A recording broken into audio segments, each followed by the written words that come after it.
Okay, guys, here I am. All right. Sorry if you're sitting there in silence for a minute. It takes a second for my computer to update and say, hey, you're actually online. I'm doing my media thing for a second. Again, this is Jason Enos. I'm here for more live inking. The link for what progress I've done so far is already in the actual description of the feed. It should load up for you just fine. I hope. hoping. But here's the page real quick. I did most of the top panel, a lot of the bottom panel, and I'll be hoping to continue that today. Again, I'm sorry I didn't do an announcement for it. It's just the problem was I lost internet last night, and yeah, it wasn't fun at all. I lost it completely, and there was no way for me to actually make a video. And excuse me. Yeah, there's no way for me to actually create a video for that, which kind of sucks. While that's going on, let me kind of switch over here because I shared it on my. I'm gonna leave my Twitter feed and stuff open on my wife's laptop, so that way I can kind of do two things at once and shut down Facebook. So if anyone has anything to kind of comment to me, you can do so, and I'll probably hear it over here, and I might get up and check it. But I don't know how often I'll do that. So if you do send me a message through the regular channels, I probably will get it this today. I don't know why I didn't think of this sooner. That I wasn't like, oh, hey, why don't I just go ahead and do this? I don't know why I didn't think of go ahead and doing that. Oops, come on, stop. Why I didn't think about putting this online sooner, buying my wife's laptop, copy that, and see if I can get it to Twitter.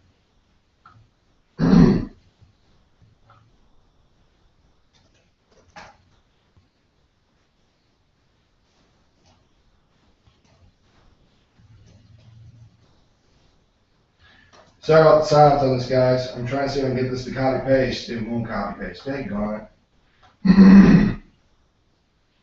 I'm not used to using Windows. Copy.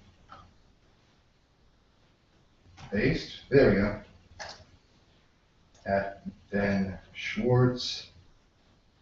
Which one's Ben Schwartz? Which one's my Ben Schwartz?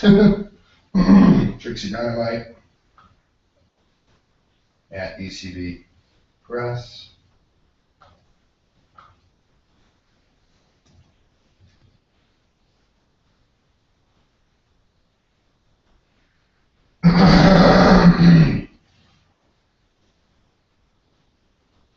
Did you change your profile pic, Ben? Because it doesn't look familiar. ECB Press. I'll just do ECB Press.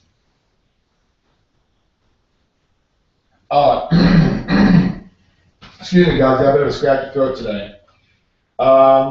Should have just shared it to Twitter, Facebook, and I gotta do digital webbing yet.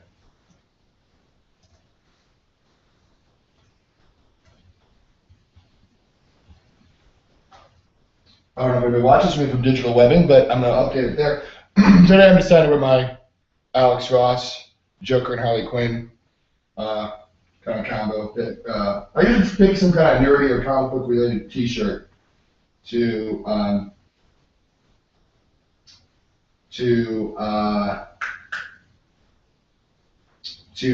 for these things. Sorry, guys, I'm really distracted. I'm sorry about that. Interesting. Somebody's being sued. There was a Kickstarter where the guy failed to provide the actual stuff he promised, which kind of a tacky thing. I got your money, and then he decides not to deliver the product because it was too difficult for the shipping costs and the time and everything. The response was too high. And it's like, that's kind of really a jerk thing to do. You had somebody that paid you money, and he's like, well, I don't have any money left. I spent it all on tuition. That isn't the supporter's fault. If you misuse the funds because you ran out of money, that's your fault, not the Kickstarter people's fault. So you do not need to start sniff people on business. I'm just saying. You do not need to sniff people on on their stuff. If you promise them, hey, I'll provide this product, you need to provide. You need to.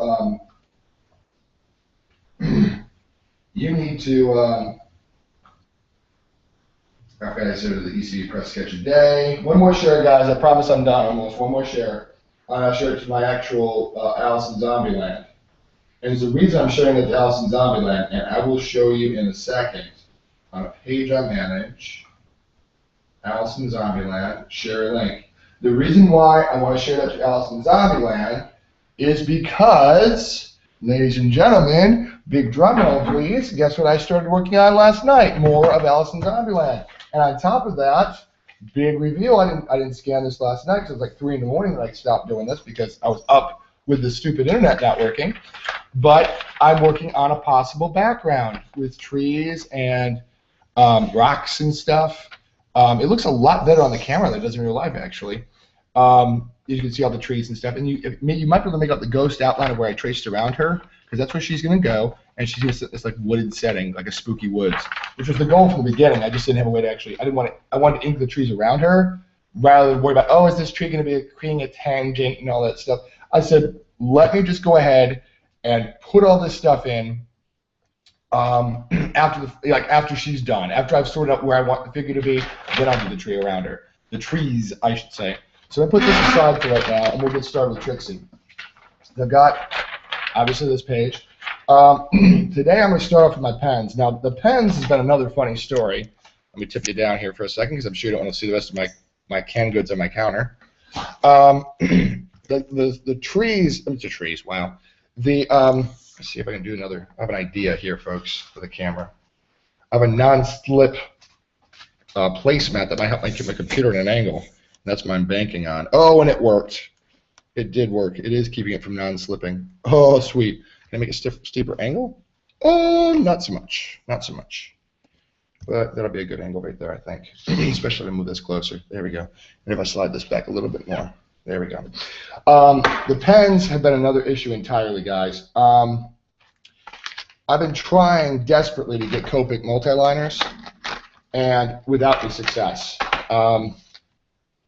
Nothing. It's like none of the stores in my area have them, and I like them to the microns because I've tried them before, and the microns tips break too easily. I've actually broken the tips of 3 of my microns already. And it's kind of frustrating because you got these pens that you really like, and then all of a sudden you can't use them anymore because you break a tip, and it doesn't want to give out ink anymore. And I knew this part would go fast once I actually got the gumption to get my pens out. And that basically gives me this entire half of the panel done, except for the panel borders, which I almost forgot to put my rulers out today too, guys. So I actually remembered my rulers just before I got into broadcast. Again, I'm sorry, it was just like, hey, surprise video. I meant to do it, like I said, meant to announce it all last night through all the proper channels, but like I said, when your internet doesn't work, there's not much you can do. And that kind of sucked. It really was terrible. I hate the updates Charter does. They're like, we have the fastest internet. Yeah, if it actually was up and running for 2 hours in a row, we could actually have the fastest internet out there. Between my cheap router's issues, and they're deciding to take down the lines every 5 minutes to maintenance them, it's been kind of rough keeping it up. Anyway, I don't need to complain. I hope you can, yeah, you can see what I'm doing. Is my big old head and goatee in the way? I tried trimming it this morning. It's starting to get a little shaggy, pardon the Scooby-Doo pun. I don't want you to be looking at my chin all day long.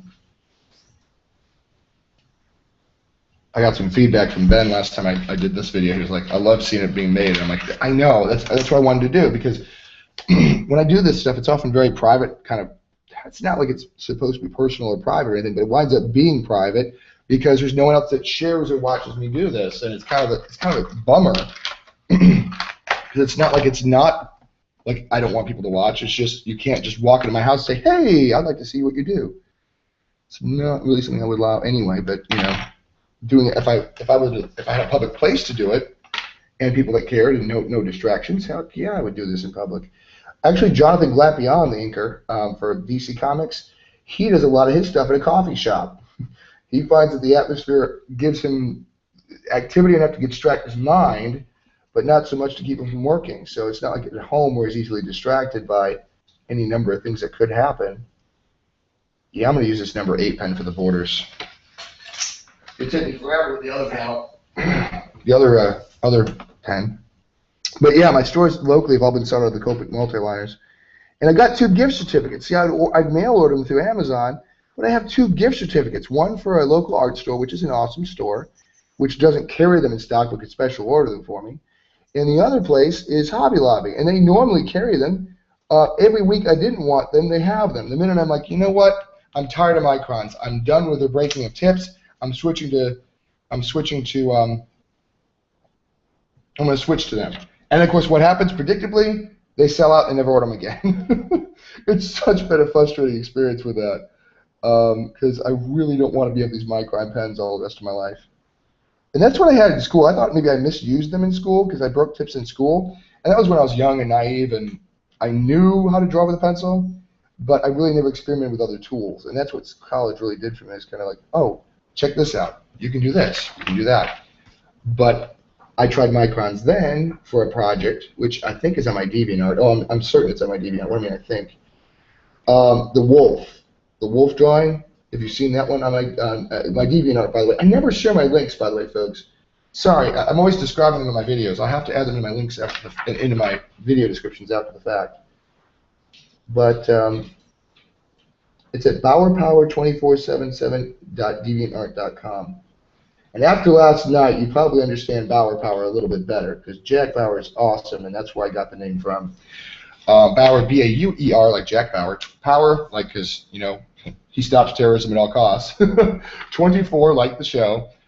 Then 777, just because, you know, just because it's 777s, at DeviantArt. And that's been my DeviantArt account since before I really used it regularly. That's been my DeviantArt account when it sat doing nothing for like 4 years before I decided to start actively posting my stuff online.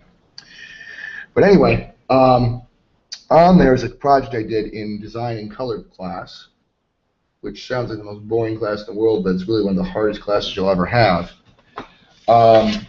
Because it's getting back to the basics without any frills that can hide the basics that you might use to cover up stuff. Like, I don't know, like Rob Layfield covers up feet with rocks. Anyway, so that makes it one of the toughest classes you'll ever have because there's no safety net. It's all the design's all out there. So if your design stinks, it's not like you can have, oh look, texture to hide it. Nope. You're not allowed texture. You're allowed just the black and the white forms and shapes. It's really tough to make something compelling. Well, anyway, like I wish I had a second go at that class. I mean, I made an A, but that's because I worked my tail end off. But anyway, in that class, you had to take a photograph and hatch it with little cross-hatch marks before you think I'm taking like a tomahawk to it, not that kind of a hatchet. And you cross-hatch the whole thing. And I cross-hatched this picture of a wolf that my dad had taken at the Buffalo Zoo, and Buffalo, New York Zoo. And so, big old fat arms in the way, sorry guys. And so it took forever because he gave you 2 options. You could do big fat squares at about like a ½ inch square, or you could do the really slow way, which produces better results, and do every quarter and get a much sharper resolution because you're obviously making little tiny pixels. And if you know anything about me, you know for me, I'm not going to do a big blurry picture. I'm going to do a big sharp picture if I have the choice and the time. So of course, what did Jason do? Jason went ahead and did the more difficult project, and I won an award for it at this college campus, so that was cool.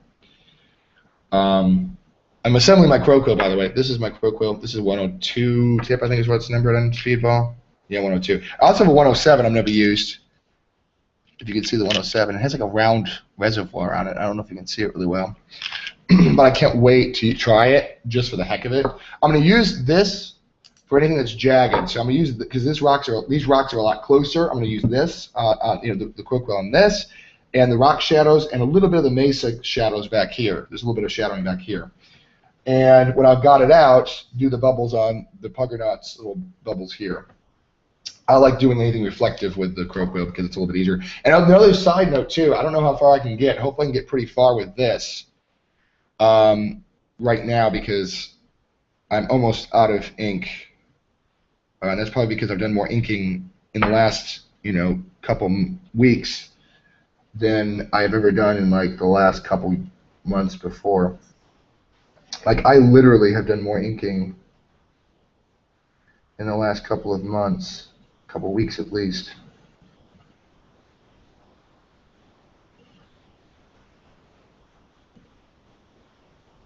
Sometimes I get real silent when I use this crow quill. The line can get very jagged if you don't concentrate. So I'm sitting there going, deep breath.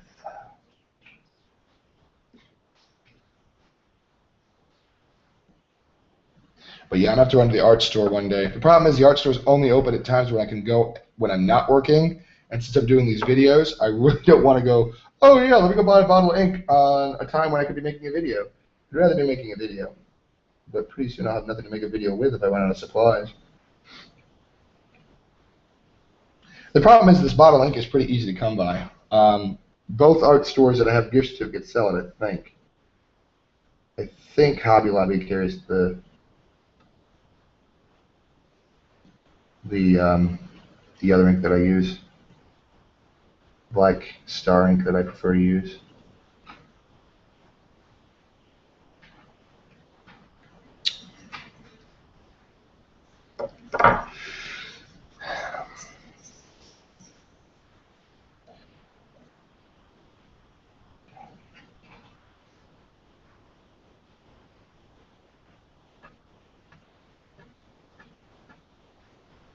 It's not so bad.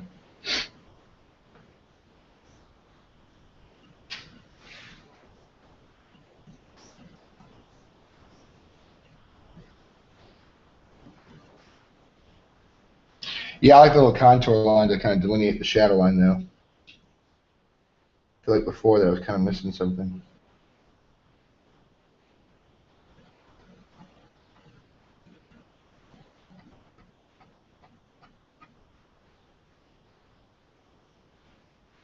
That's pretty nifty.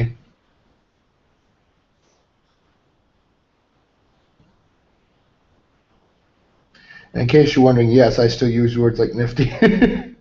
That's pretty groovy. Anyway, side note. Oh, gee. The problem with this cheap paper that I sometimes use because it goes to my printer easier, sometimes it gets like buildup in the tip of the crow quill because it actually scrapes away some of the paper sometimes. Because this paper is not designed for doing what I'm doing for it. But hey, it fits through the printer, it responds pretty well. Actually, sometimes it responds better than the Bristol, which is kind of ironic. But I found out there's some issues with the Bristol sometimes too. And it has to do with the quality of the Bristol. I thought it was because I was using it poorly. Nope, turns out all Bristol's not made the same, folks. Even among Strathmore, the company that's like the pioneer of Bristol, it sometimes is different.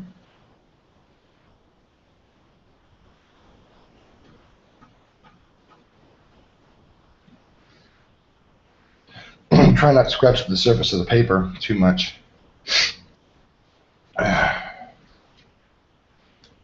Probably should grab something to eat. I'm starting to get a little hungry. It seems like whenever I plan not to eat, I wind up getting hungry. Whenever I plan to eat, then I get breakfast at the right time. Usually I have to stay up for about 30 minutes before I realize if I'm hungry or not. It took me a little longer to kind of get hungry, but that's okay. I'll be able to get a couple panels finished. I'm sorry, you may not be able to see me. I'm kind of cleaning out the pen a little bit. It will dry. There will be. You can probably see some buildup on it already. On the bottom, a little bit of black. Even with my not so great camera reception, you can still see it. The good news is the pen cleaner will strip it off. I've stripped off years old ink off of a pen I'd never used since like my college days in 2004. And if you could strip off ink that's like 7, 8 years old, that ink remover will do almost anything. I mean, it will dry any India ink off of metal tools. It really will. So don't think, oh my gosh, I got buildup, it's ruined. No. Well, first of all, these things are only $1 a piece anyway. Unless you go into some like importer or something, I'm sure it's probably more expensive if you go to like some fancy art store, but most art stores usually carry these little tips for $1. But even so, if you've got a tip you're in love with, you can't replace it. The ink solvents like this stuff, that strips it right off. I mean, I've gotten off years old ink. Whoops. Good thing it's got a cap on it. But it strips off years old ink, so you won't even need to worry about that. And I'm way off in here in the stratosphere where you can't see me working. Sorry, guys. Slide it a little bit closer. Whoops. Oh, that's another thing, too. Make sure when you clean it, you put your tip back in securely. One time I didn't. I was like, oh, I can push it back in. And I pushed it, and I bent the tip. That's how I ruined my first croak wheel. Once pushing on the tip, thinking, oh, I could just use the flexible metal tip as a sturdy point by which to push it in the pen back in the holder.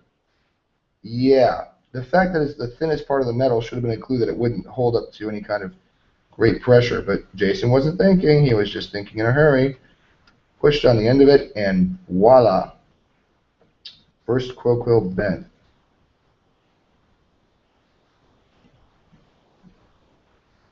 Like I said, the second one I bent was when well, actually I broke it really. I didn't bend it.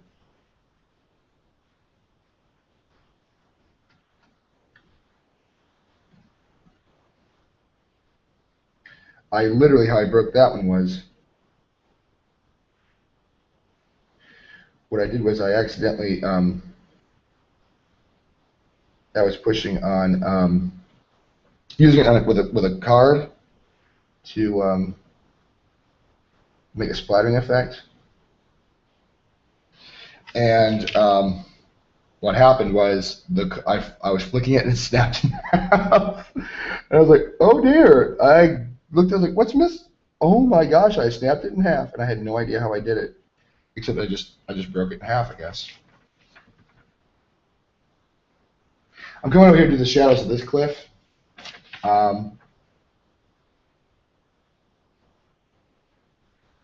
I've still got some ink in the brush. Ink in the tip of this croak wheel. Shading it in some. I could have done that with a pen, but I don't know. I just wanted some variety.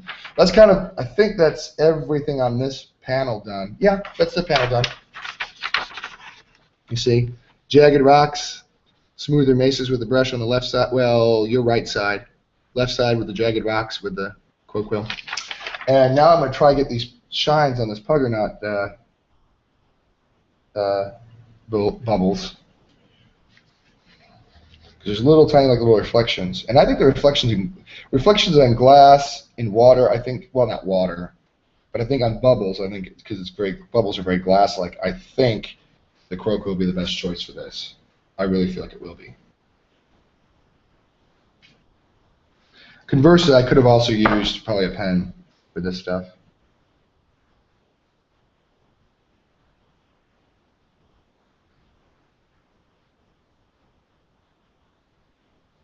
I just like the way the frailness of the line that the croak wheel gives. It's very appropriate for like sharp edge things like hard reflections, etc. Not the best line work I've done, but it's not horrible either. But there's that done. Little bubble reflections. The rest of this is probably going to be all brush work and stuff. Let me go ahead and, since I'm thinking of it, go ahead and rinse out the croak wheel real quick. I don't know if you're supposed to rinse them out with water like this. I just do. I usually take a Q-tip or something and try to clean out some of it by hand, or a really stiff paper towel like these are. I'm doing this completely off camera again, guys. Sorry. Can't remove my ink, so it won't dry out the process. And then what I usually do is like take a really fine point of this and then scrub into it a little bit.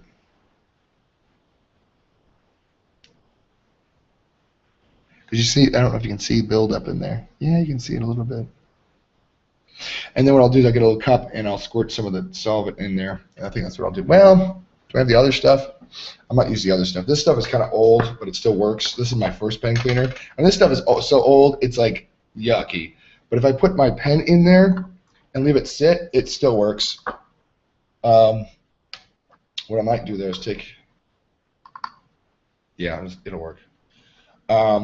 So that works, and I'll leave that alone for a while. And I guess I'll start taking my pen because there's a lot of little tiny bubbles. That's going to be a pain in the backside to do with any kind of brush, little tiny bubbles. So I'll just go and start going to town on with the, hopefully the number 5, the tip's not broken somewhere. And just start kind of going in with the bubbles. This is kind of the boring part of it. It's like, oh, bubbles, but it makes a good texture when it's done.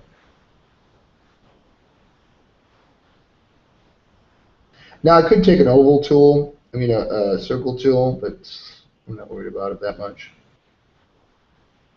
You can't make everything 100% realistic. Plus, bubbles aren't always perfectly round. I wanted these to be kind of roundish because they're up close, and I don't know, I just get the feeling that people would probably go, wait, those aren't round bubbles, and they freak out. So the little tiny ones, I don't think anybody's going to care. And again, bubbles are kind of shaped like balloons, too. They change shape based on their surroundings and how they're responding to the air.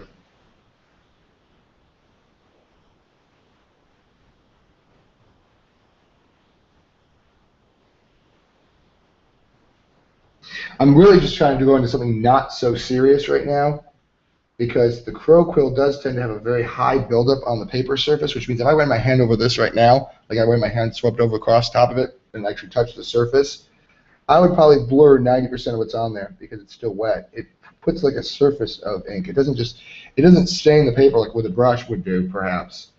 It has an ink layer that sits on top of it. Like I gotta be careful up here because there's still ink there that could be wet. And I was not too careful just a second ago. And I've actually smeared some stuff on the pages before because I wasn't too careful by accident.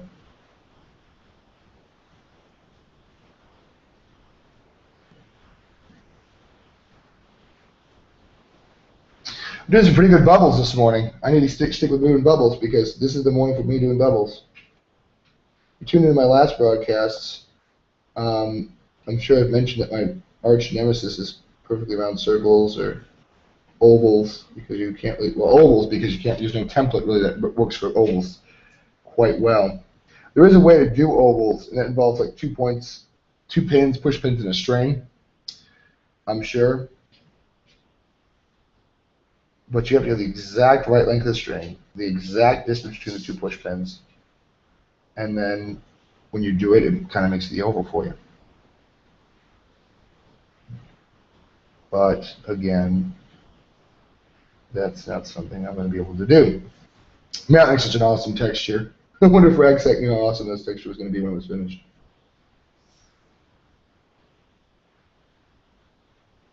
It looks awesome when you get all the little bubbles in. It really does. Of course, got all the organic textures to do in a minute too. But the organic textures, as I mentioned before, I like doing anything organic and alive with a brush and Trixie. It makes it look less artificial. Anything with like a building or a plane, I will tend to use templates and pens because it makes it look artificial, and that's kind of what I want to make the buildings and constructs look artificial. And then anything fragile like glass or broken, shattered pieces of wood, splinters, reflections on glass, I'll tend to use the crow quill because it gives a frailer line, which to me implies broken glass.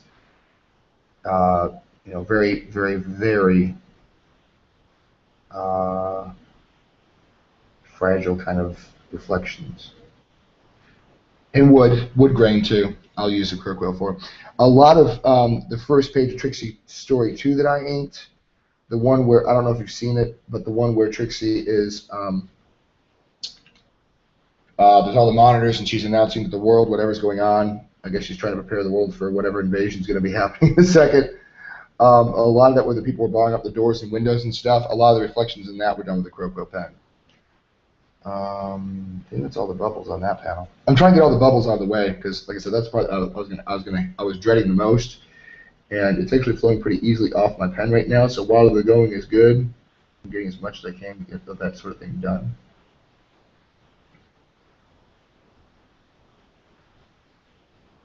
While my micron's working well.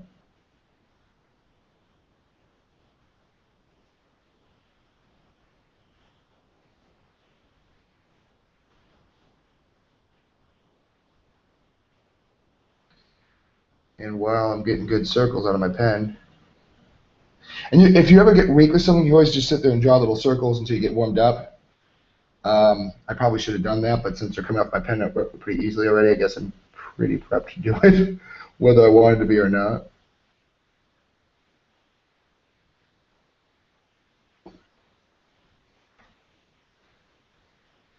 Sometimes drawing little circles is like scales for a piano player. I'm debating on whether I do the eyes with the pen or with the brush. I'm certainly going to do the dots of the eyes with the pen.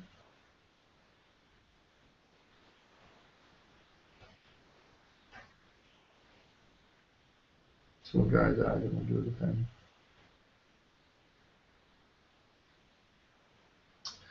I'm debating whether I want to do the big. Yeah, I'm going to do some of the bigger eyes with the pen.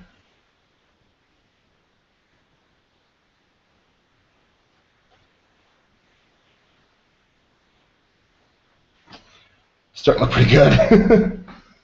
Look at that texture. That's insane texture on that. From just the bubbles. I mean, that is just like bubbles everywhere. He bubbled it everywhere.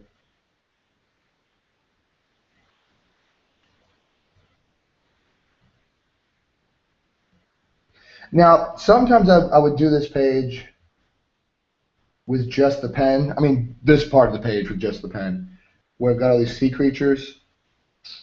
I don't know how I'm going to do about that. The pen does take forever, and unless you're really concentrating, it doesn't make the best lines. Like, a lot of long curvy lines are really hard to do with the pen, in my experience. So I like using the brush for the long flowing lines, especially the organic stuff. Anything organic I just prefer to do.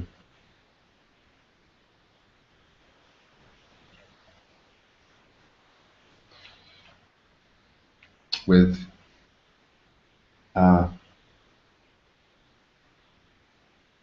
the brush. Try to see where else I'm going to go first before I get my brush out. Excuse me. I don't think there's any place else to go. I think I'll just start using with the brush. And then see where it goes. If I feel comfortable enough to do the whole thing with my pet brush, I'll just do it with a brush. And then, if not, I'll switch to the pen. I'm also debating whether I want to get started with the borders first. Do the borders. What in the world? Oh, the lid of my pen cleaner fell off. Anyway, I think I'm going to go ahead and just do this. Do the panels first, and then do the border. Oh, that's what I was going to do first. Well, I'll ink first, and then I'll do that. There's a little bit of like flow lines. I'm going to use a pen with a curve tool to do these little flowing lines off of it. I found a good way to do that pretty easily, so I'm going to stick with that method. And just start inking away at these little fishies.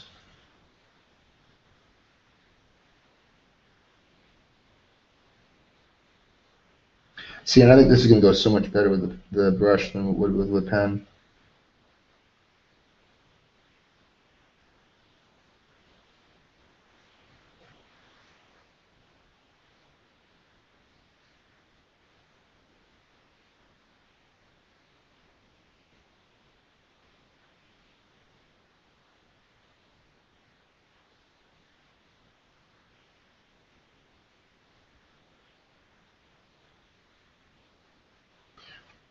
So that little guy was done in 2 seconds, and I didn't even have to try. Oh, that's another thing. Before I forget, I want to go ahead and lock this in real quick. Okay, keep away from that guy.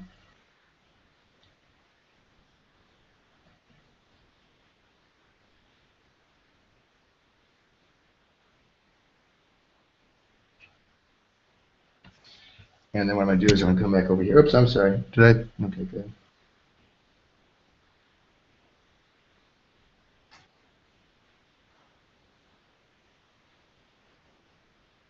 What I'm going to do is, before I forget, before I lose kind of what my vision is for this, I'm going to quickly ink in the Puggernaut, because he's kind of all in shadow.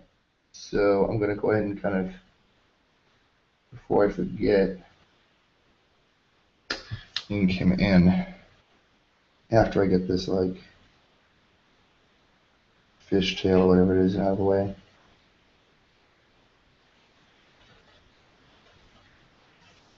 And there's some other like curve. Oh, there's a whoa.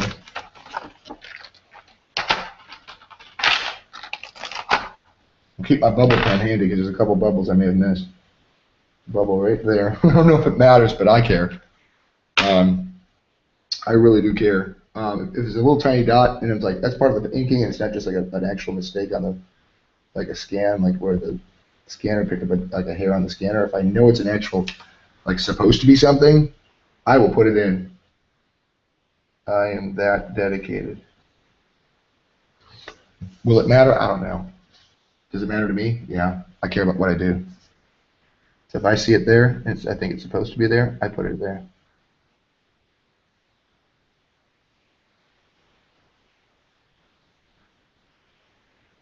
I care about Trixie a lot. It means a lot to me to be working on a comic book on a regular basis. Use my hand in stuff. And part of me was debating whether I wanted to ink this in and hatch him in or shadow him in like an actual like silhouette. I'm gonna do him all black.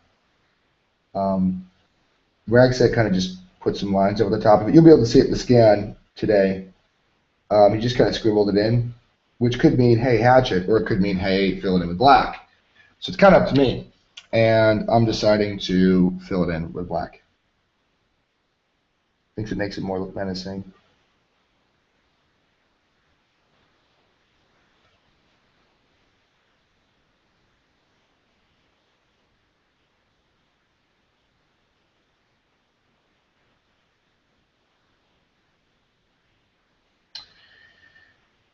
All right. I was wondering why this little, oops, that's part of the bubbles. That bubble might get lost by accident.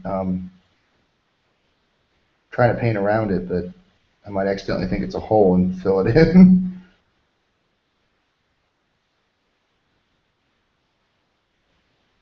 Not my intention, but if it's gone.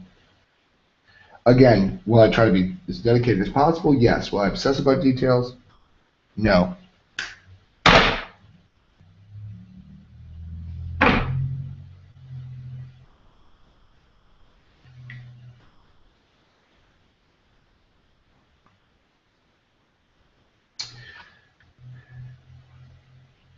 My goal is to be as accurate as possible without being too OCD about it.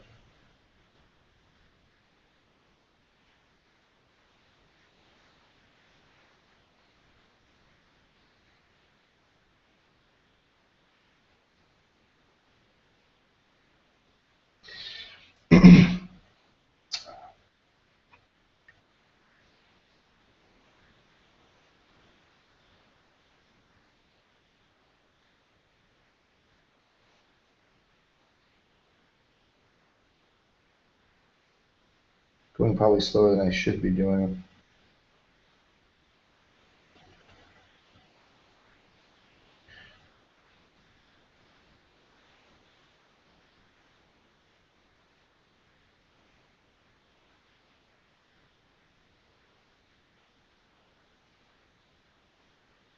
Juggernaut pants. Well, Puggernaut, I'm sorry, Puggernaut pants.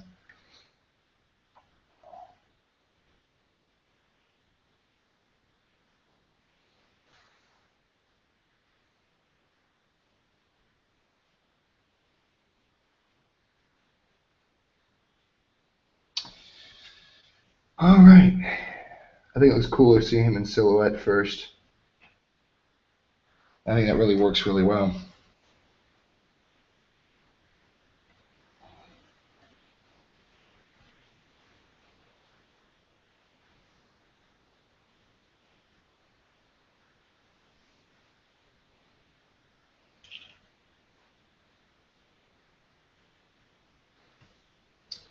Really just think it works pretty well.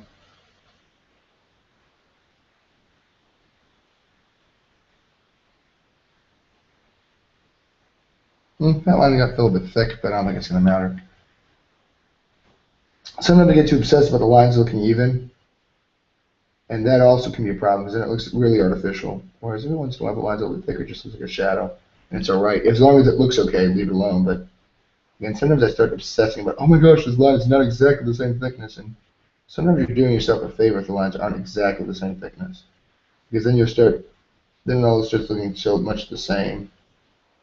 And there's no kind of focal points or anything.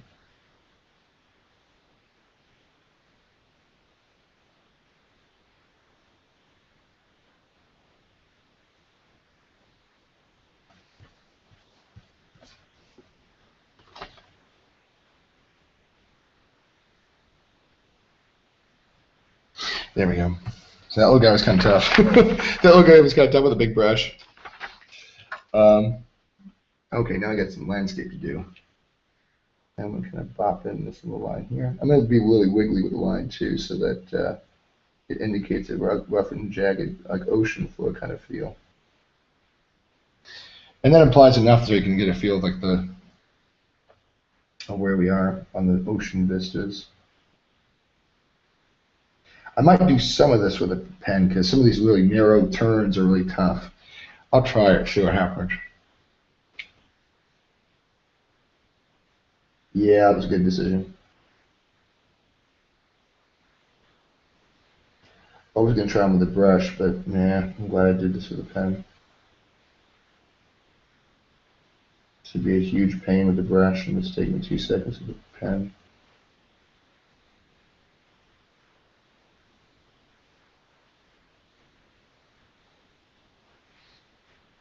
And then come back over here. I should go from left to right, I really should.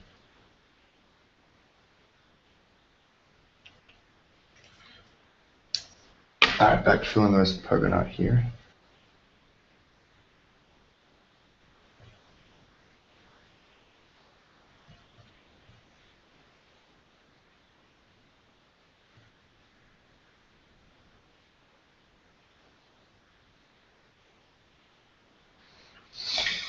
Alright. This panel's going pretty quickly, actually, which is a good thing. I don't want to speed through it, but at the same time, I want to take my sweet old time. This is one of those things that would probably take me forever at work because I don't have time to concentrate on it as much as I should. When I take time to actually concentrate on it, it goes pretty quickly. And here I've got almost the entire bottom half of one panel done. I clean my brush real quick. Rinse it out some. Didn't get too dirty in the back. I pretty much loaded it right in the front.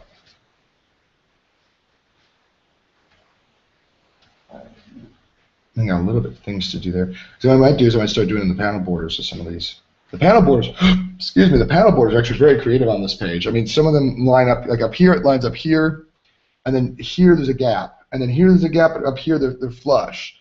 And over here they line up, it's like you can tell the flow of the panel, the page, 1, 2, 3, 4, 5, 6, but there's random gaps that cut through the page. So it was brilliant, brilliant panel layout by Ragsack on that.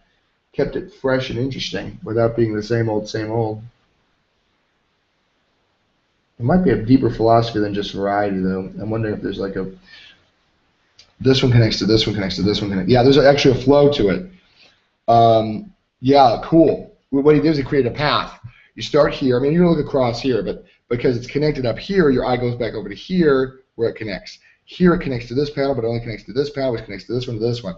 So the flow of this, where it flushes, is only 1 to 2, only 2 to 3, only 3 to 4, only 4 to 5, only 5 to 6. So the connections, nice. That was good design on his part. I didn't catch that. I just noticed it was an irregular pattern of panel borders. But it looks like Ragsack intentionally created the panel. Whoops, this brush is dirtier than I thought. He created panel borders that are intentionally shaped and flushed and only flush up where the panels are supposed to flow into the other one, which was a great touch.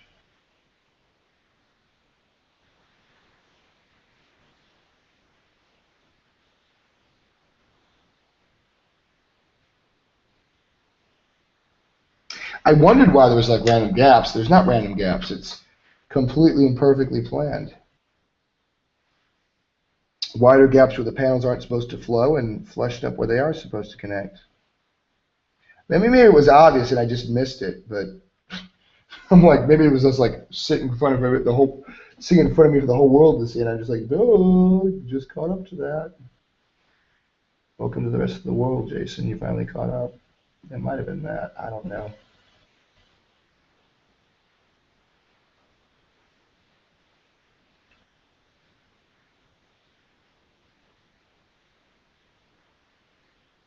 That's what I love about Ragsex pages, man. There's so many little details that if you look at it, you're like, oh yeah. That actually makes a lot of sense when you start to study it. And again, that's the kind of stuff I expect from his pages. Not like, I didn't expect it until after I got to know what he does, and I'm like, oh, gee. And then I start looking for these little details that he puts in there, and I'm like, ah, right. Should have seen that before. And that's literally what my reactions are every time I see a page from it. It's like, oh, I should have caught that before, but there you have this, or there you have that. That was so much faster, the pen. These little things on this little guy at the bottom, that's going to be easy to do with the brush, but these little finer point things like around here are always harder to do. Trying to make sure I can flop my hand in something that's already wet.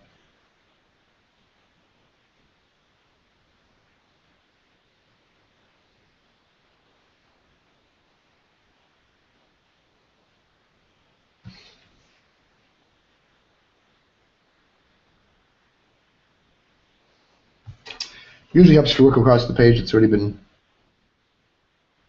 worked on for a long time ago. Like this stuff, I mean, the pen dries pretty much instantly, so anything over here should be dry by now. The pen should have dried the minute I cap the pen back up.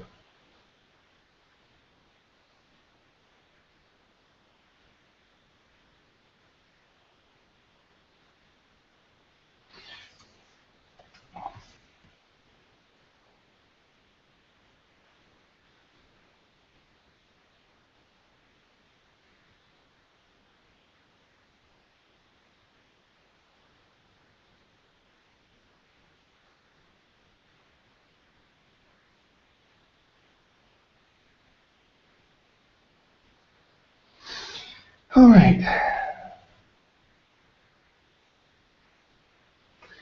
See if I can get this eye in here really with the brush. Yeah, it's gonna be a pen. That's really not really going to be with the brush, so I'm gonna switch to the pen.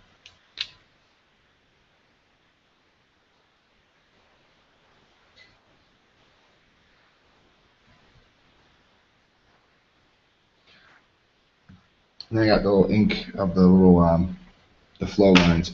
Which one? I'm gonna take a brief break for a second and go grab my curve tools. Did I already get them out? No, I didn't think I'd need them because I looked at the curves and I was like, these are all little tiny curves that are organic. I'm not going to need them, and I forgot. I didn't notice there was little curve, like little flow lines. And I usually use a pack of 3, and I usually use these 2 sizes because I usually am doing really tiny curves. So we start up here in the top corner. Try to find the perfect. There we go. And then what I do with the curve is I start up here, and then I sweep it around like that, applying less pressure till I get to the end of it. Like that.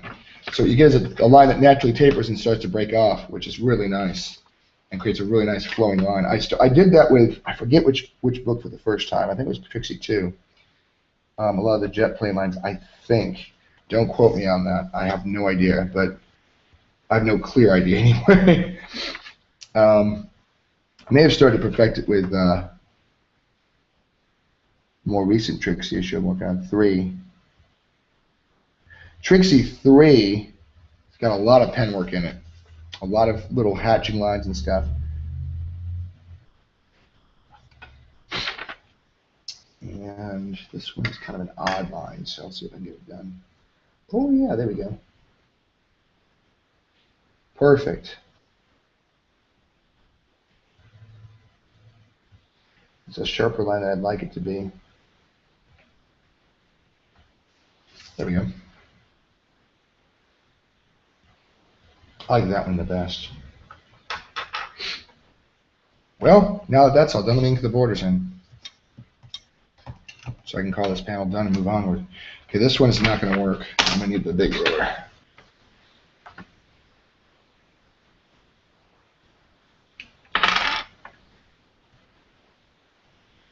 And this little pen against that big fat ruler's not working very well. I might have to switch to the 8. The Micron 5 I've been using. I'm switching to Micron 8.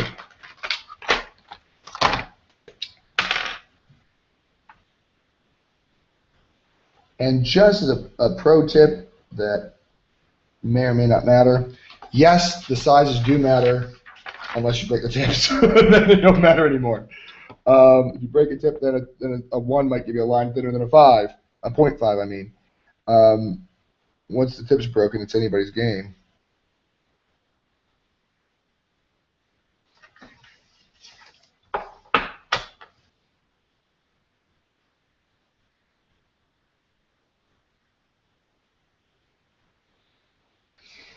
There's a little bit of a bleed over on that one part of the panel.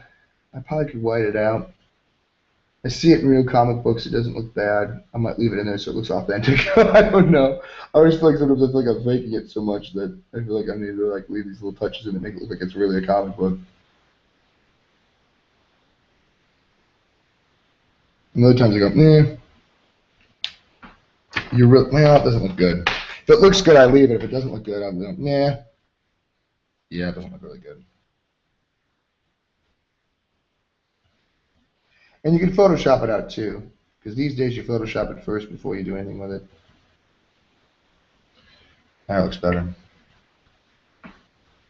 Oh, I missed a curve line. What do you know? There's my 5. That's my 8. I missed 2. I forgot there's 2 down here. 1 there. And 1 there. There we go.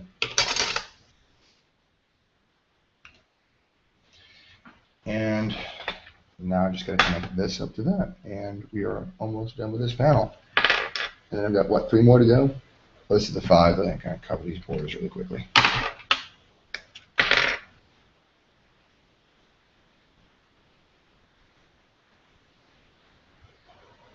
Microns are great until you break the tips. Then they're junk. And that's the part that's frustrating the most with the microns. It's like you break a tip and it's like, oh, joke's on you. Now I suck is what the tip pen says to you.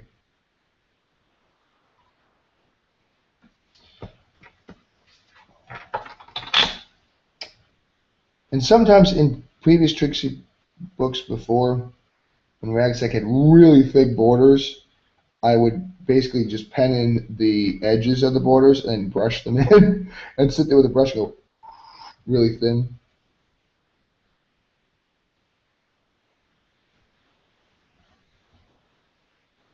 Since these are very thin borders, I'm going to go ahead and stick with the pen. I think it was Trixie too that he had like really thick borders, and I was like, dang. There's no way I'm going to sit there going like this for the next 10 minutes. So I just inked literally top line, bottom line, whipped out a brush, penned it in.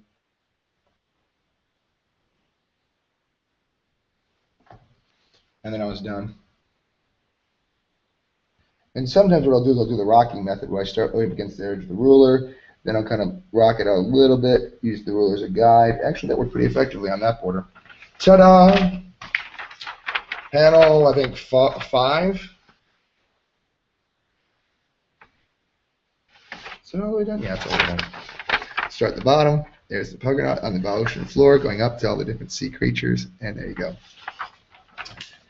And now I've got basically 3 panels of sea creatures, and a lot of them are the same sea creatures twice. Oh, I didn't notice the Puggernaut's in the first one too. I mean, the first of this middle progression of panels. Whoops. I didn't clean my brush before I started working on the pen. Let me get the page out of the way for the moment in case I drip any water. I mean, it's easy to white it out, but I'd rather not have to. Twisting around the brush soap.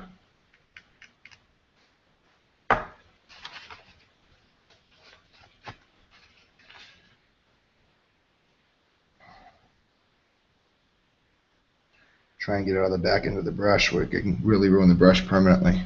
It's really hard to, the further back the paint goes, well, the ink, this is coming from a painter, you can tell.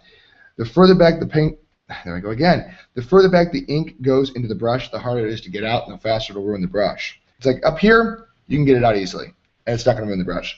Back here, if you start to run the brush, it's a little bit hard to get out. Back here is where it'll completely ruin your brush, and it's the hardest to get out. So it's like you never want to get ink or anything backed up in the back end of the brush because it'll ruin the brush the easiest, and it's the hardest to clean. That's why if you notice, I never go whoop or dip it into the ink all the way, because you dip it in, you're not sure if you get the tip, or if you're dipping it all the way and getting all the way up to here. So if you get all the way up to here, you don't need ink up there on the brush. You don't need ink up here on the brush. The ink just needs to be on the tip, like the last lower half of the brush. And if you're getting it any lower than that, chances are you're wasting your time. I mean, any higher than that, you're wasting your time.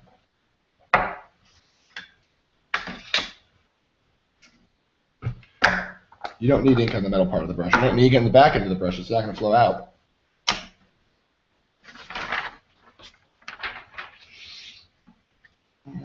Is there any more good ink left? Yeah, there's good ink left. Oh, I love a good clean brush. It just flows the ink like you wouldn't even understand. It really does flow so much better. I'm trying to determine where I want to get started. I think I want to start here on this tooth of this guy. Oops. Not exactly well-loaded brush.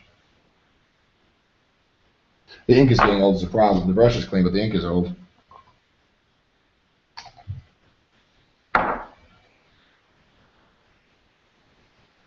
Another thing is I've never lost a bottle of ink from having it dry out. I've always lost bottles of ink from using them up first, because I'm always capping my ink whenever I'm not using it.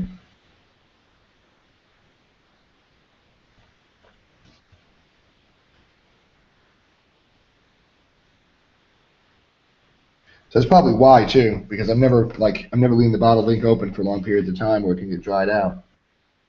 I'm like, oh, I'm not using it, capped.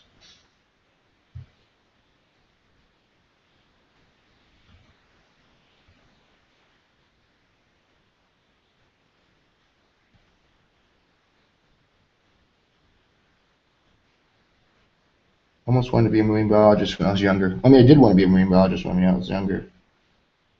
But then I realized I couldn't swim at age 20, and I'm like, what am I thinking? And then I finally learned how to swim, and I was like, I already picked my degree, so I was like, too late now. But I still love fish. I really do. I love the aquarium, like going to aquariums and stuff. I'm the nerd that goes in and goes, that's this fish, that's this fish, that's this fish. This is what this one looks like when it's younger. This is what this one does when it's younger. This is what this one feeds on. When you go to an aquarium. And you're like, oh, that's the guy just read the fact sheet. No, I almost wanted to be a marine biologist. Well, I did want to be a marine biologist when I was a younger kid. So, and again, I still have a love for sea life, even though I'm not a great water explorer. So yeah, if you go to an aquarium and you see me and you're like, oh, that guy's just reading off the cards. No, I'm not just reading off the cards. I really just know that stuff. Like everybody goes to an aquarium and they say, Nemo! And I'm like, clownfish. The guy that identifies what they are. People say, Dory! I'm like, surgeonfish, tang, same thing, different name. And I'm the guy that does that. I don't like that line. This is one of the few lines I'm actually going to touch. Well, I don't know, maybe I can fake it. I've done pretty good at not using white on this page, except for 2 little dots here and there. I want to see if I can get by as far as I can without using it at all.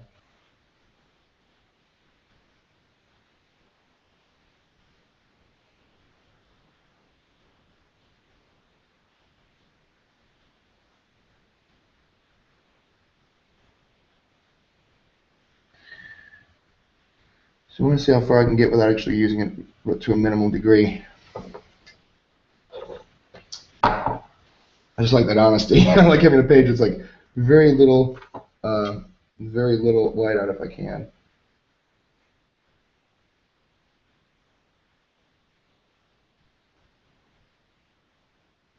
You really can't tell. No, it's not. It doesn't look too bad. Yeah, not so bad.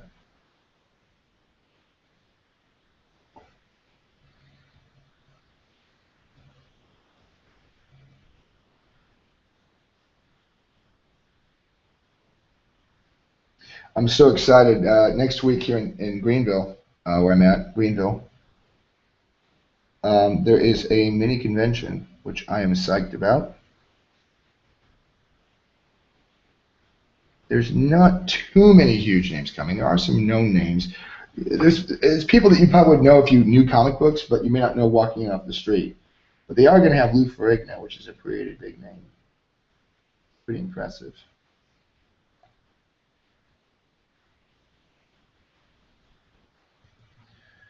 See, I remember growing up watching The Incredible Hulk with Lou Ferrigno as the Hulk. I remember watching that in reruns as a kid. So that's pretty impressive. That's before Mark Ruffalo and CGI, folks. Back when Linda Carter was Wonder Woman and not Gal Gadot or whatever her name is, and back when the only Batman you had was Adam West. Not that that was necessarily a good thing. I think we've had some good advancements in Batman recently. But this was back in the old school days when you had Lou Ferrigno and another guy playing Bruce Banner. Whoops, that's not what I wanted to do. Well,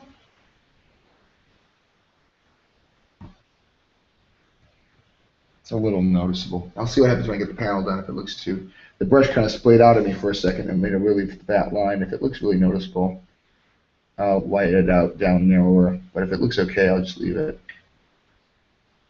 The brush kind of got away from me for a second. But again, if your eye doesn't lead to it unnaturally, I might just leave it.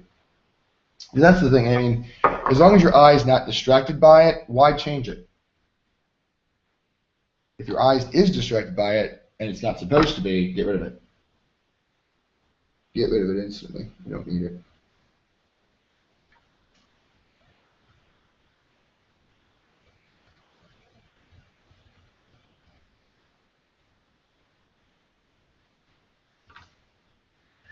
All right, we'll put this down here and see if we can make that nice. Oh, that looks really good. That looks really good. And that one looks really good. That one doesn't look so good. That one looks great. That one looks okay.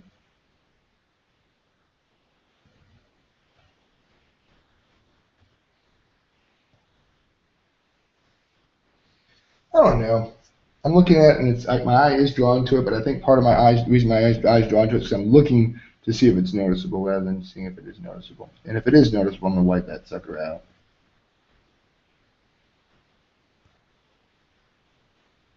I know a lot of artists resist using whiteout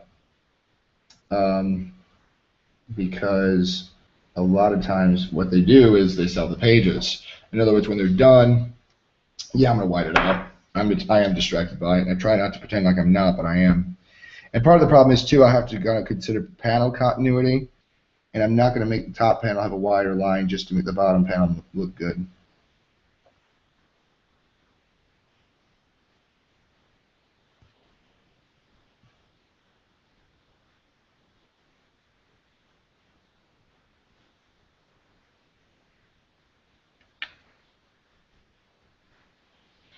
And I'll get smooth in a second.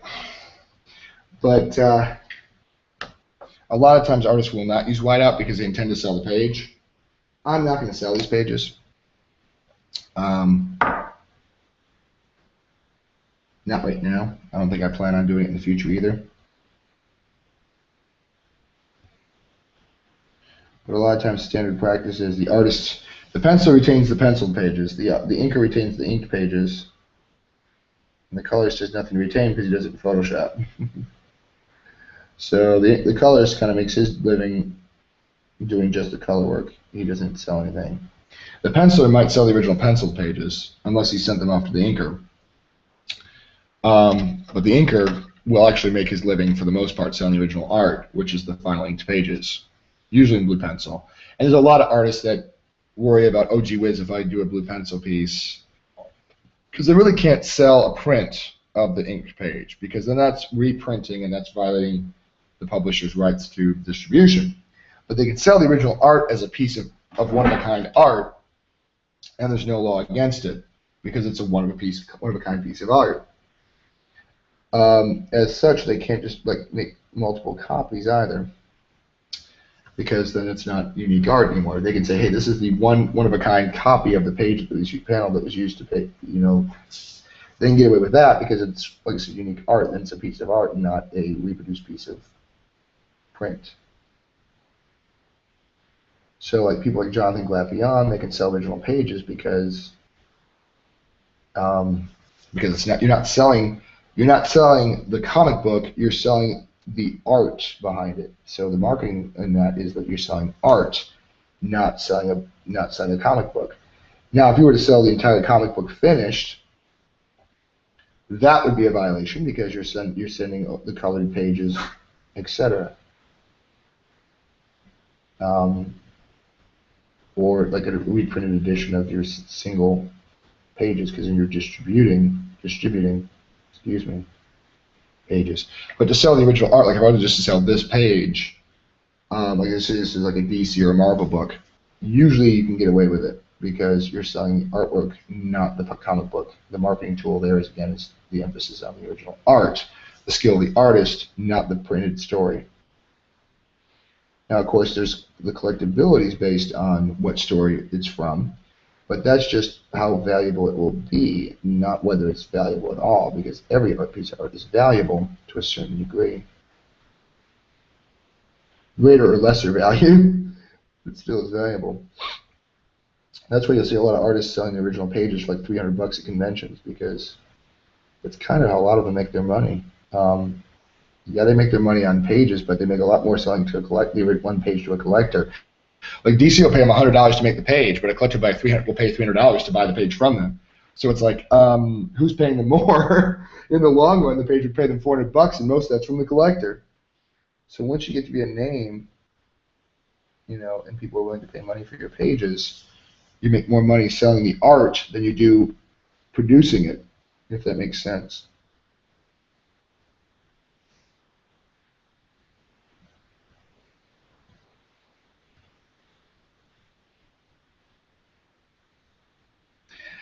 That's kind of the odd world of publishing. The piece is more valuable as a piece of artwork than it is as a piece of a page of a printed book.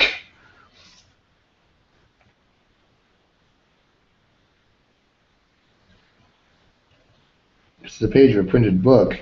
It's going to be one of thousands or hundreds of thousands of copies, but as a piece of art, it's one of a kind.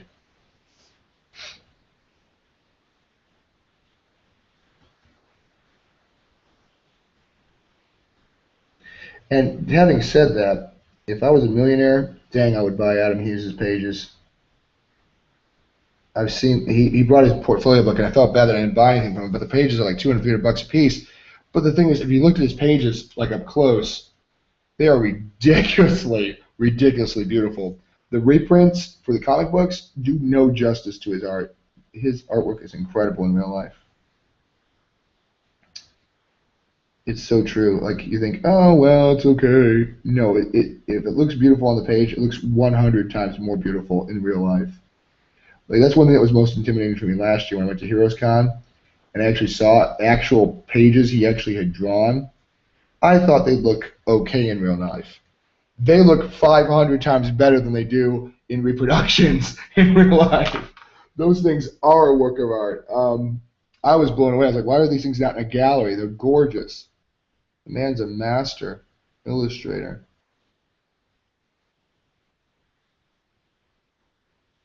I mean, his inspiration is Norman Rockwell, and after seeing his stuff in real life, I'm like, dang, you are like a modern-day Norman Rockwell, dude.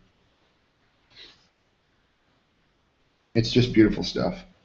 And like I said, if I wasn't a poor starving artist trying to make ends meet with my art, I would probably be buying up his too. But if I was a collector, I'd be buying it, like without question, probably.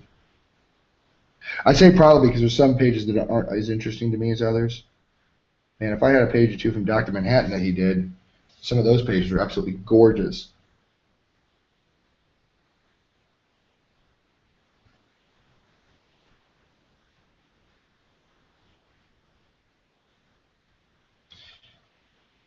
He did a lot of his. What I loved about what he did with, speaking of interiors of Adam Hughes, he did Batman Black and White. He did the whole thing in Copic marker. Like he did it with Pitt pens and Copic marker. He didn't just go, okay, it's black and white, I'll just attach it with a pen. Or I'll just do black and white patterns. No, he literally just like, let me make it black and white like a photograph, and shaded the whole thing in cool and warm gray Copic markers, which was beautiful. The results were beautiful. These little guys are so funny looking. I'm sorry, they're kind of at an angle. You really can't see them really well, but look at that. That's like a motley crew of weirdness. I love it. I absolutely love it. I need more ink, so I gotta get this big guy here. Man, I'm almost done with this panel too. How long have I been working on this? Like an hour? Yeah, about an hour. 1 second, guys. I'm gonna take a quick brief break. I'm not leaving or signing out or anything. I'm just gonna see if anybody kind of did any kind of Twitters or comments or anything. Not that's a huge deal. Just curious. Really not, but that's all right. To Facebook. Oh, thanks for sharing it, Ben. If you're watching, thank you. Cool.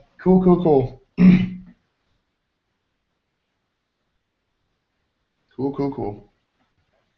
And for those of you just tuning in, this is a Puggernaut page, so I'm excited. I don't know if the Puggernaut's made any appearances in any other issues, but as far as I know, this is the first time I've seen him since issue 1.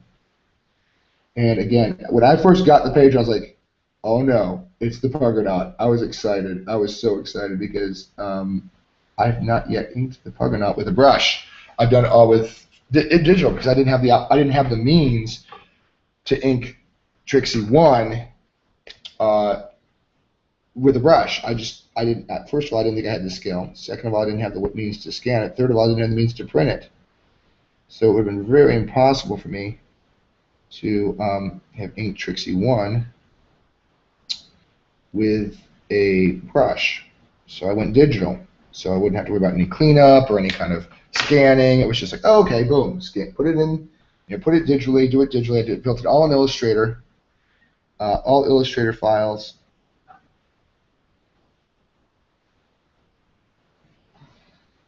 All various Illustrator files. Oops.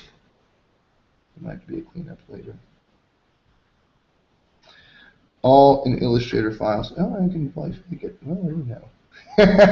Actually, it didn't even matter. Built it all in Illustrator. Oh, shoot. There we go. The brush is starting to get dirty. Built it all in Illustrator. And that was the only way I had to do it, was Illustrator. And I got to clean my water, I'm sorry, guys. I'll keep talking while I do it, though. All I had was Illustrator, and I couldn't really do any scanning or any cleanup work or anything. If I could do it in smaller increments. But now that I got my Epson scanner over the summer last year, I did Trixie 2 all analog, except, I say all analog. I didn't really do it all 100% analog. The Dynamite station, believe it or not, this is a fun fact, I may have told you this last time, but the Dynamite station, her space station, I built that digitally, of course, in issue 1, and then I looked at it, I was like, it's basically the same drawing over and over again. So I was like, why ink it traditionally every time? So I took the digital model and kept dropping it in, even when I was doing the ink digitally. When I was doing it with the brush, I would still drop in the digital model. From issue 1, I didn't actually ink Dynamite Station again, fresh and new, until I had to do close-ups for issue 3. So for 2 issues, I literally used the same digital model over and over again that I built, which is hilarious. But I mean, that's the way you work in comic books. I mean, if you don't need to change anything, why? I've literally seen panels where it's like a close-up of a doll's face, like I think the ventriloquist was involved from DC. And the funniest part is like it's just it was a Zatanna page. It was a Zatanna page of a doll, and the only thing that changed was the orientation of the doll's eyes. So panel 1 shows the entire doll drawn out, and then panel 2 just has the eyes drawn and says copy paste from panel 1. So it just saves time. You don't have to sit there and draw every detail twice. And then what they do is the inker just photoshops it over. Again, it just saves so much time. If you don't need to ink it twice, why any time-saving method you can do is great. That's why I keep using brushes. I'm like, okay, which is the faster way to ink this particular series of lines? If I determine it's the pen, out comes the pen. This is 8? This is my 8. Wow, it's doing really nice lines. And while I'm letting that other ink dry, I'm going to go ahead and come down here and do this panel border.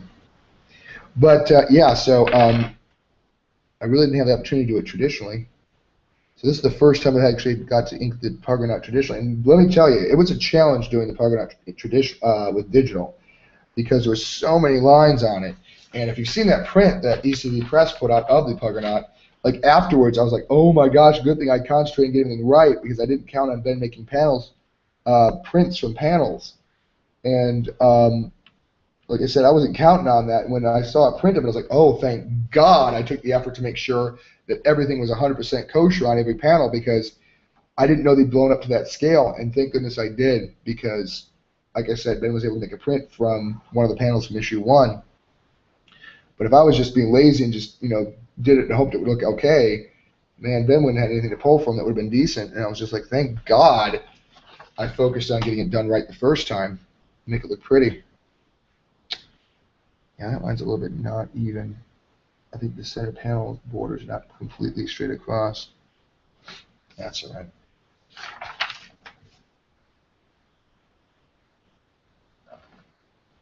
But yeah, that's why I'm glad I really concentrated making sure I did the Pargonaut right the first time because one of the panels I wasn't counting on anything happening except just being, it'll just be a panel. I didn't know it was going to wind up being an art print, and I'm glad I'm glad I kind of made sure I did the right things and made it look nice because it wound up being reprinted as a larger print. That's why it's better to make every panel as good as you can because you never know what's going to happen with it. Yeah, some of it might get covered up by dialogue and you'll never see it. That's true. That's kind of a bummer too. You concentrate on something and you're like, oh my gosh, I gotta make sure it's 100% right. Then you open up the magazine, find that there's text right over it. You're like, crap, why did I bother to concentrate on it? But you don't know. It's up to sometimes it's up to the editor where the bubbles go, the word dialogue balloons go, and the caption boxes. And sometimes it's up to sometimes it's completely up to the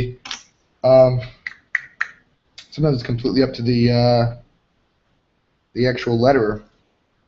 So you may not even know where it's going to be. There we go. All right. Let me finish up this little guy that's left. I usually don't like inking in the borderlines until I've gotten everything that's going to be flush with the border taken care of. And in this case, I did. The only thing that was left was interior lines. That's why I didn't mind inking in the panel borders, because I'm like, oh, there's nothing left that's on the edge. Anything that's on the edge, I wait till the edge is done before. Oops, this is looking pretty funny. I always wait till the entire page is done. Everything along the edge. Wow, this brush is starting to get torn off. One of the bristles was kind of impacted on itself, so I'm trying to make sure I can. The good news is that the sable hair really wants to be shaped back to the best shape possible. So even if you bend a bristle, as long as you keep gently coaxing it back into position, it usually will find its way back to where it belongs.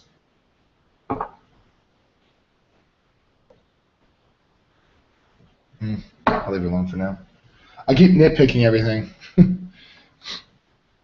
I keep nitpicking going, if I do this, will this look better if I do this, or if I do this? Will it look better if I do this or do this? Will it matter? And I really sit there, see that one bristle's kind of being rogue today.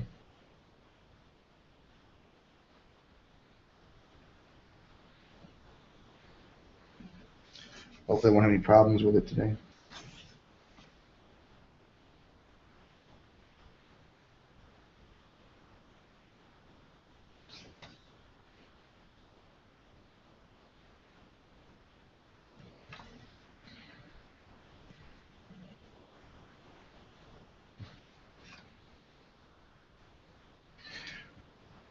Oops, one little thing. I almost forgot the little lines here.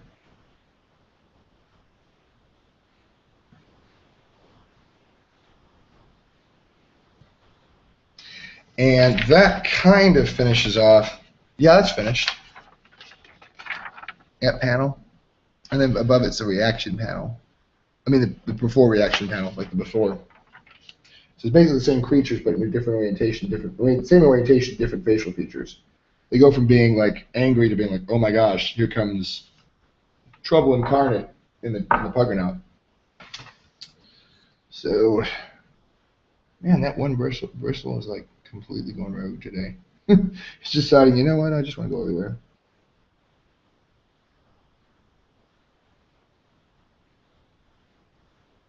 What I'll do tonight is this afternoon when I clean it and dry it, I will um, mash it really good down with the brush soap, and that should help it get back to shape. If not, I'm about due for a new brush anyway. But I mean, this brush has lasted me what, a year and a half at least.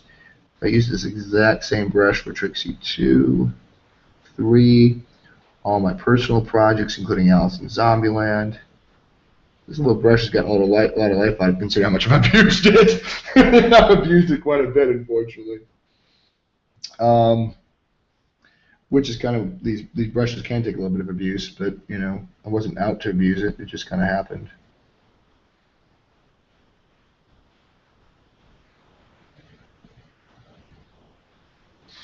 They do take a little bit of punishment, which is nice about these brushes. I'm kind of hoping they'll have some nice quality inking brushes at Heroes Con, but I'm not counting on it. Their art supplies are somewhat, I don't want to say generic, but they do have some kind of like they had Copics but no refills. And I'm like, guys, I got the markers, I don't need the refills. I mean, I don't need the markers, I need the refills. So I kind of was hoping to find refills there, and all they had was the markers themselves. I'm like, guys, I really just need the refills. No sense in plunking down $5 for an entirely new marker when $7 buys me a refill and gets me basically six new markers technically, because the refills are supposed to last six complete refills. So I'm going to pay $5 for something I already have when I could spend $7 and get 6 fresh markers out of it. But I guess I figure most people going to the conventions are going to be buying for the first time or won't care and just will figure to save the money. But for me, it's cheaper in the long run just to buy the refills at this point. I've heard tales that some people use the exact same marker body for 15 years. It's just a piece of plastic, for crying out loud. You can replace the tips.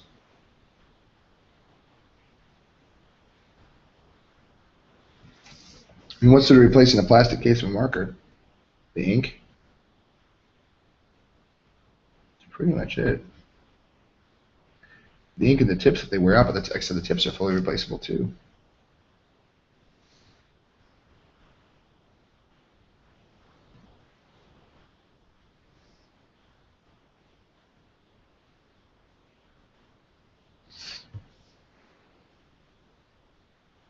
Again, I'm thinking about doing the eyes mostly with the pen, since I've been having good luck with the pen today. And hit and miss work with the brush today. It's not been a bad day for my brush. It's just not been a superstar today, but it's been pretty okay.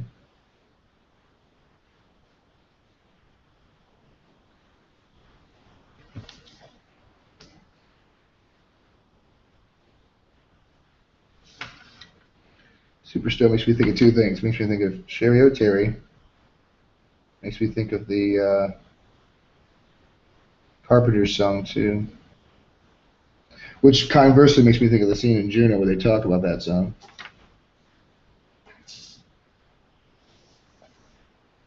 Was I inking off the table where you guys couldn't see? Sorry if I did that again. I always find myself doing that bad habit. Let's see.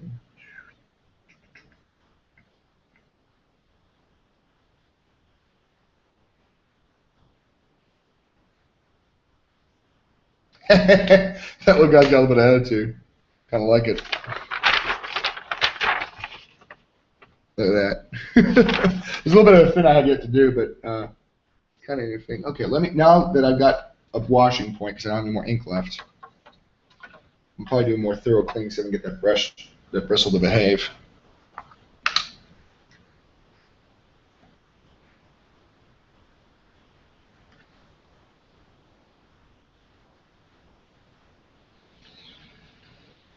What time is it? 12:30. I might continue through until I get this page done. I toured the idea of cutting off at 2 hours because usually around 1:30, 1 o'clock, I usually get a charter interference problem where I start to lose internet.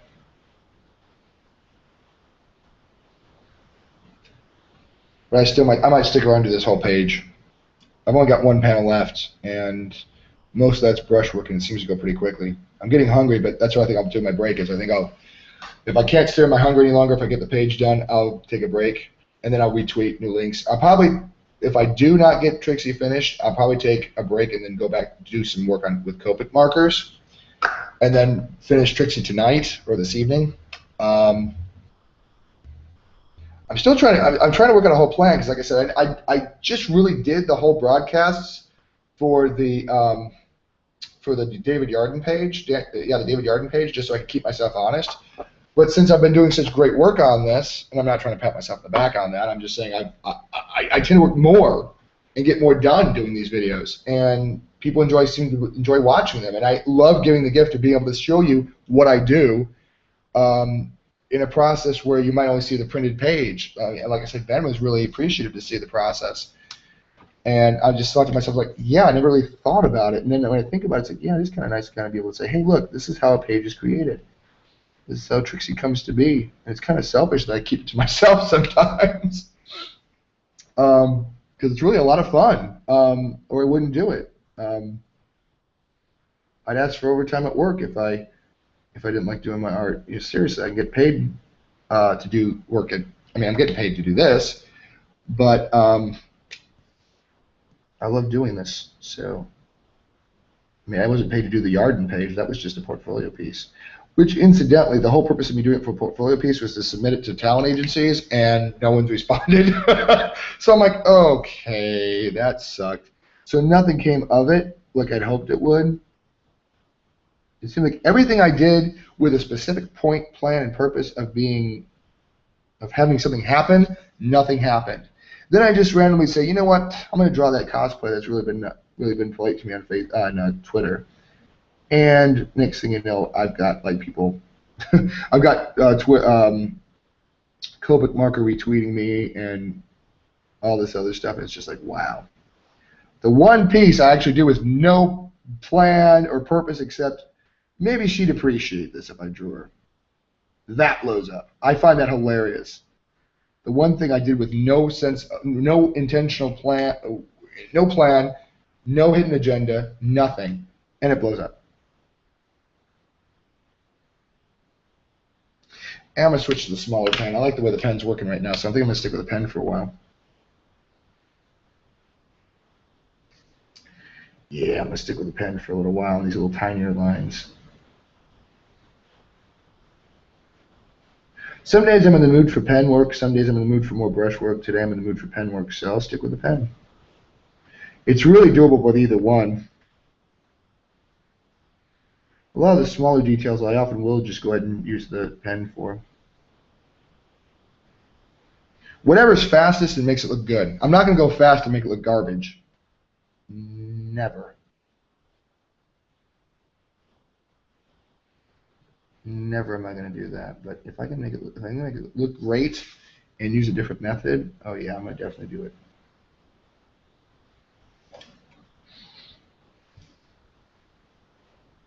Oh, that's his teeth. Okay.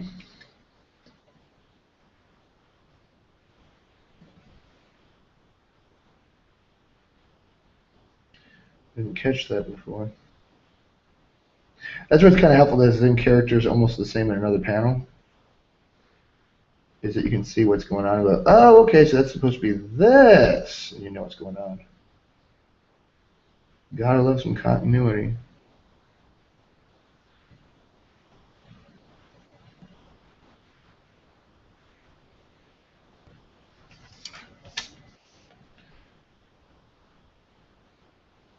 Today is one of those days that I'm having pen work that I wish every day would be pen work. Like every day I pick up the pen, I wish it was like this. Because some days I pick up the pen and it's like, it does all this weird stuff and I'm like, this is why I hate pens. And I go back to the brush.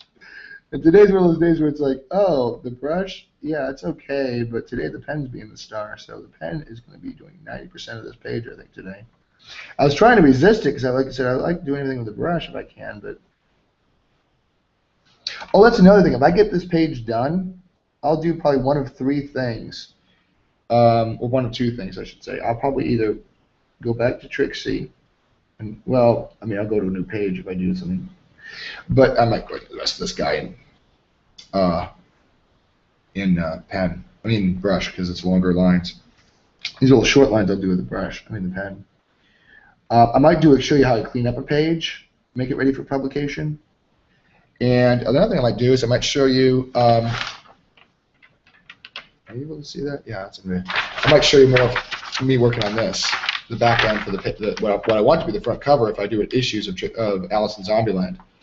As you can see, I did a lot of this last night. It's like, oh look, tree textures that are half finished and rocks and stuff, and it's not really anywhere near being finished. Again, it's kind of an experimental thing. I'm piecing together one piece at a time when I know what I want to do with it. I mean, not the best way to develop a comic, but again, I'm really not concentrating it too heavily.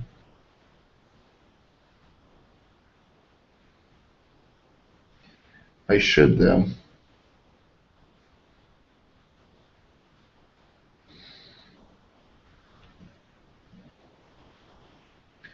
Just one of the little projects to give me something to do, and I never did anything with it as far as like the whole point of me developing a storyline like Alice in Zombieland was I was going to eventually submit it to Heavy Metal Magazine, but since it's taken me forever to make any kind of pages out of it, I have never done so. And plus that Heavy Metal's really kind of I don't want to say risque magazine, but it does kind of have a reputation of being somewhat sexy in a sense. You know, you've got robots that are anatomically correct, etc. Stuff like that, and it's really not my cup of tea unless it's really super tame. And then I'm like, okay. Like if it's J. Scott Campbell level, I'm okay. If it's like some of Suriyama's stuff that he put in the book in Heavy Metal is kind of really, really, really anatomically correct, and I'm like, yeah, I don't want to get involved with something like that. But then again, the guy that kind of brought Heavy Metal to America is also the guy who created Teenage Mutant Ninja Turtles. So he does have a very good taste as far as, okay, I don't want to say the bizarre, but the off the beaten path. I'll put off the beaten path. Was it Kevin Eastman, I think is his name?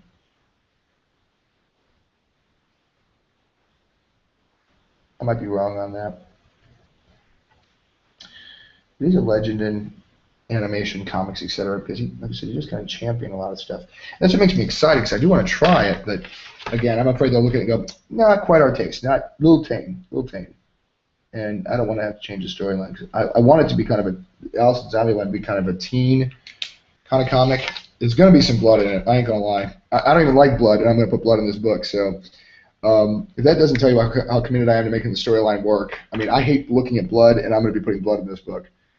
I mean, it can't be anything less than blood. I mean, here the whole storyline is basically a young lady. A young lady has a nightmare similar to Alice in Wonderland. She's an Alice in Wonderland fan, which is kind of what I want to telegraph. That's why I gave her a tattoo of Alice falling down the rabbit hole on her arm. It was three things. One, because tattoos kind of make her character tough in a sense.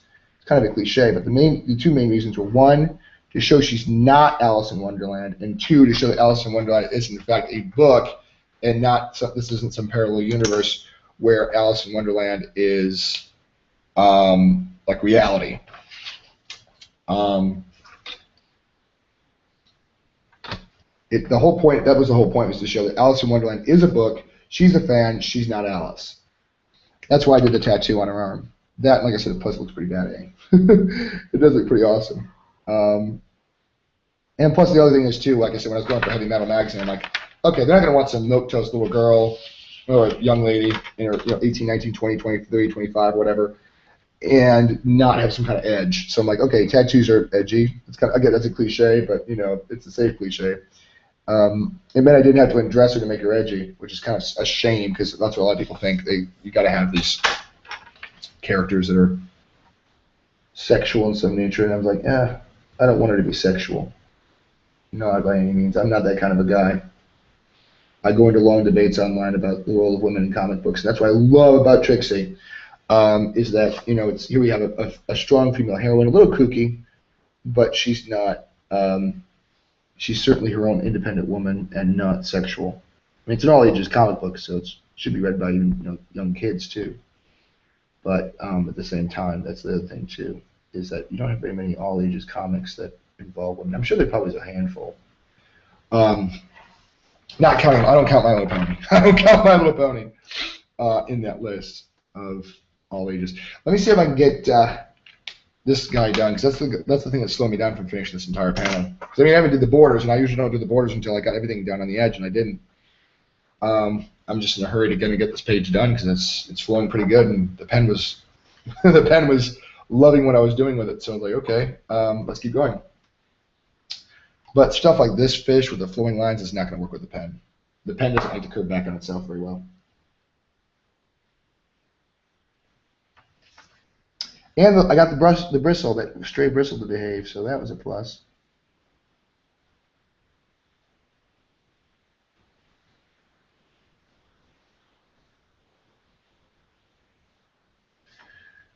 Trying not to be hungry, but it's starting to set in.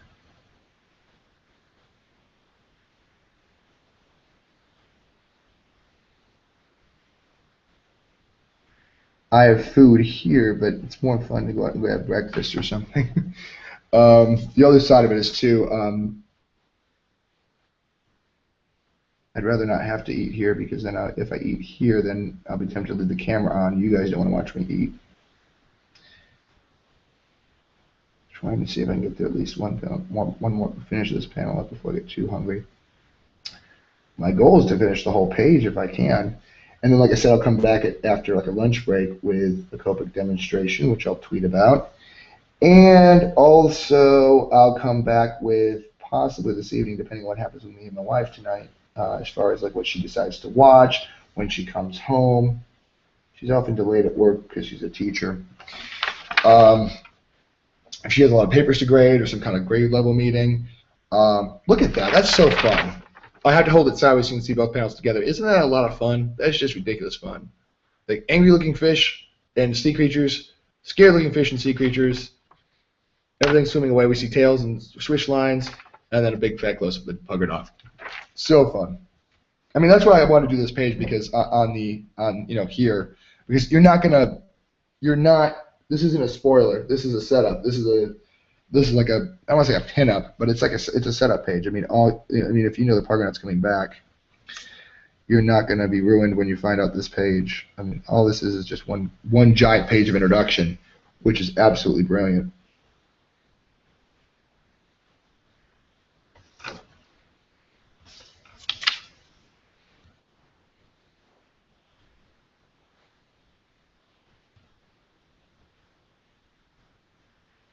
Weird doing this on a Tuesday. I'm expecting like garbage.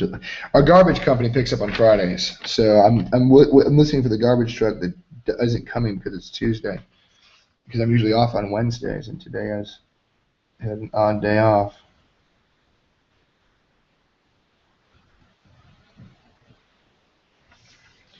So I'm not used to being off on a Tuesday.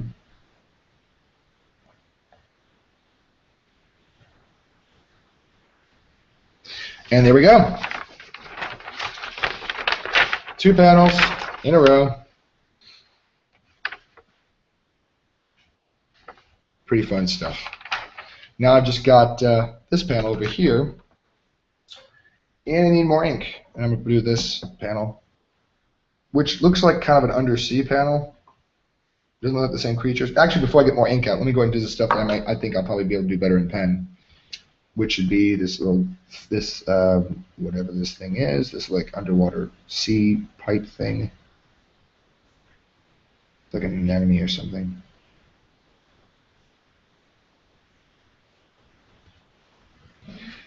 And get this really quickly.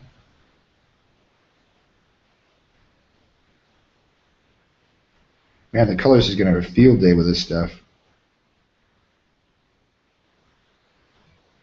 I can't wait to show you guys my method of cleaning up a page. It is so great, and it lets me do so much more with the panel than before. Before I had to be a slave to whatever the cleanup process would let me do. That's why I had to do Trixie page issue 2, page 7 on its own separate cedar Bristol board. And I'd love to show that, guys, to you, but it's a huge spoiler page. So I'm not going to show it to you. I mean, it's out in stores now. It's out in the ECV Press. You can order it online, but I'm still not going to show you a spoiler page. period. But suffice to say, if you look at the panel, it's Trixie Dynamite page. It's the 7th page of the story that I inked from issue 2. So there's only one story that I inked. So if you see the story I inked, it should be the one with the.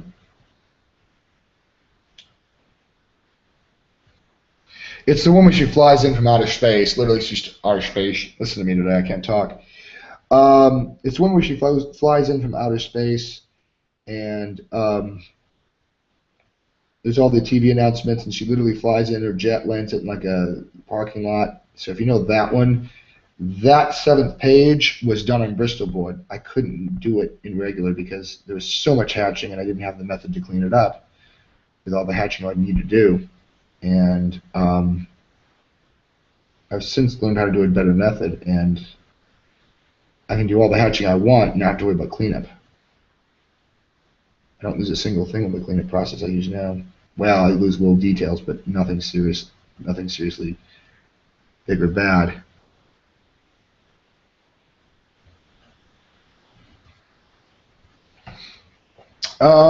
Is that the Puggernaut's Fist? We're gonna say it's Puggernaut's Fist. Just want to ink that in.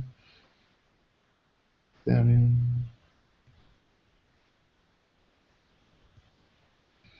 This is the page I accidentally stained with coffee.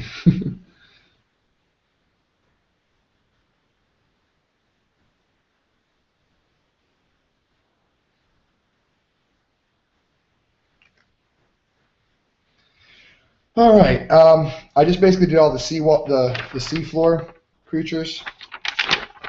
A good many of them. You can see.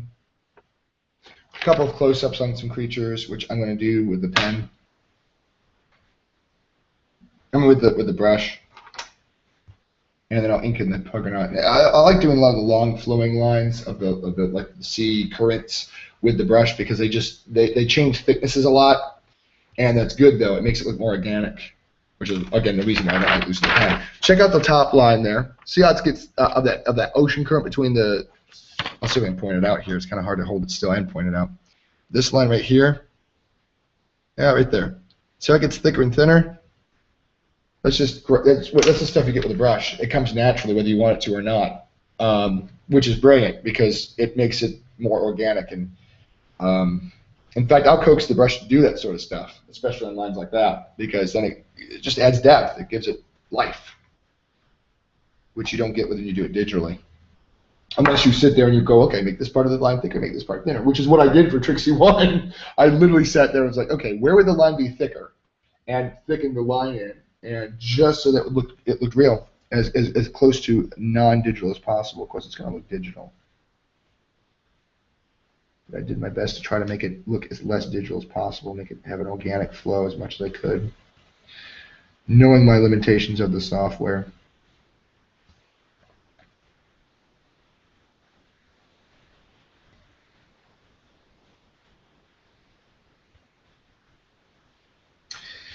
But I did my best. Again, always try and get the best product for Ben and the readers of Trixie. Always, always, always. I don't want to lose sleep at night, but again, shy of that, I want the best product. I really care about this project. I care about my art. I care about all of it.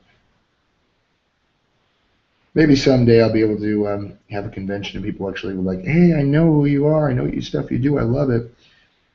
That would be a cool day, but for right now, I'm just content to give the best product I can possibly give. And do these videos. I almost was an art teacher. The only reason I wasn't was because, well, I want to be an artist, but you can't make a living as an artist. You have to kind of do something else on the side. And the thing you usually do on the side if you're an artist is be a teacher. And what I did was I said, okay, let me take classes. So I got a bachelor's degree in music composition because I would love to teach music as well. But the problem is when the housing market tanked, so did a lot of the art departments, and I'm like, why am I going to sink, $20,000 in an education for a program that's probably not going to have any openings? And sure enough, my suspicions were correct. There were people with master's degrees that were struggling to find work as the economy kind of tanked. So I'm like, yeah, I'm not going to seek a job market that's already overbloated with overqualified people. I'm not going to sink myself into $20,000 in debt to be qualified for a position either. So I said, that's it. And entered the world of glorious marketing for the time being, and then fell in love with comic books. Said, hey, there's an avenue where I can maybe make some freelance money, possibly get away from marketing for the rest of my life. And it hasn't exactly skyrocketed, but then again, my skill has constantly grown, so I'm happy with that. Because before, I could draw what I could see, and I don't think I would have had this level. Like, if you came and talk to me like 6 years ago, in 2008, I don't think I would have been able to do this skill of what I'm doing right now. If I'd practiced, probably, but there's more than just the skill of brush handling. That's something I did develop as a fine artist. What's the ability to handle a brush and how to handle it and all that good stuff. That comes second nature to me. But the skill of inking is more than just learning a brush and putting ink on paper. It's also deciphering what's out there, what's intended, what you're supposed to do. And this is stuff that you can't really learn in a book. I mean, you can read about it, but you only get it through experience. So years and years and years and years of working up into this kind of warming up, even with dozens of years, well, about a dozen years experience in art. I mean, I started art when I was about 12 and worked with poster paints and crept up to acrylic paints and crept over to oil paints eventually in my 20s. I mean, I was painting acrylic landscapes. My hand's blocking everything. Sorry, folks.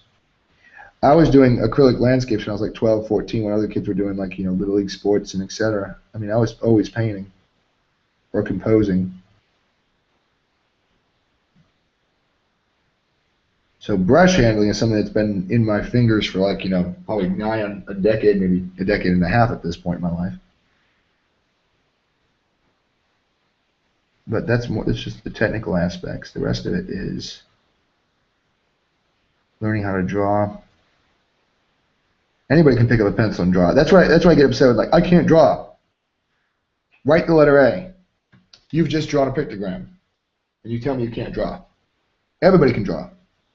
Drawing what they want to draw is really about seeing. Anybody can pick up a pencil and copy what they see. And with enough practice, they'll be able to do it better and better. But that's what makes me laugh when everybody says, I can't draw. Well, you can draw the letter A. That's writing. It's the same thing. You pick up a tool, you draw a diagram that represents a pictogram that we come to accept as the sound A or ah. It is not the letter A. You're drawing a pictogram of two peaked lines with a line bisecting it. That is in fact a pictogram, and you're drawing it. Writing is just drawing, except you're drawing certain characters. So everybody draws. It's like somebody brought up the point. Anybody can play the piano. Not everyone can play the violin. Anyone can walk up to a piano keyboard, push a key down. A violin requires a specific amount of pressure with a specific bow tension and a specific application of everything. A piano you just walk up to, you push a key down, and it makes a sound. Not everyone knows how to push it down to make beautiful music, but everyone can play the piano. Same with same with drawing. Everyone knows how to draw. Everyone knows how to pick up a pencil and in some form or fashion make a character of, even if it's just a letter of the alphabet. They know how to do that much. That's drawing. You're drawing a pictogram. And then from there, it's just a matter of drawing other things. Like, okay, and that's all people, I can't draw faces. Well, probably the problem with that is you probably assume too much about the human face. A lot of times people know how to draw the human face. They just assume what they know is true. There's been numerous studies about this too. I'm sorry if I'm boring you guys. But the human eye, the human brain thinks that the face is bigger than it is. The human facial features are from about the lower half, like from your eyes down to your chin is about half your entire head, and your head from here to here is about halfway, and from here to here is about another halfway. But the problem is you don't look at your top of your forehead and recognize somebody. You look at their facial features, and that's how you determine it. So because our brain puts so much emphasis on the features of a face, we assume that it takes up a larger portion of the head than it really does. If everybody could just draw what they saw and not what they think they need to see, there'd be a lot more fantastic artists out there. But the problem is practicing seeing and practicing drawing what you see are always difficulties. Listen, everybody can pick up a pencil. There was people that were in my drawing one class that were drawing like really immature drawings, that by the time they got done with my drawing one class, they did drawings that were as good as mine or better. And this is somebody that was drawing all their lives against them. I've been drawing all my life. How are they able to beat me? Because holding a pencil is not drawing. It's learning how to see. And I learned so much in my drawing one class. Even though I walked in there and people were like, man, you know how to draw already. I did. But I learned how to draw so much better in drawing one. In drawing two, I just learned so much more stuff too. You can handle a brush all day long and never know how to draw. I mean, handle a pencil all day long and never know how to draw. There's a difference. Drawing to me is the ability to represent what you see and make something important out of it. Not just, oh, I can copy this. That's some of it. That's technical skill. But there's also the ability to make something from it, which is the challenging part that I've never been able to 100% grasp. By the way, I had to put the brush in my hand for a second. Not my mouth for a second, I'm sorry. And that's the tricky part. I think everybody knows how to draw. And they just need to learn how to let go of what they think they're seeing and just let themselves actually do the work that they're supposed to do. And I think a lot more people will be able to draw. My wife is actually a pretty decent painter. By pretty decent, I mean she can design with paint. She can't draw everything she sees. She can't paint everything she sees yet. That's a practice skill.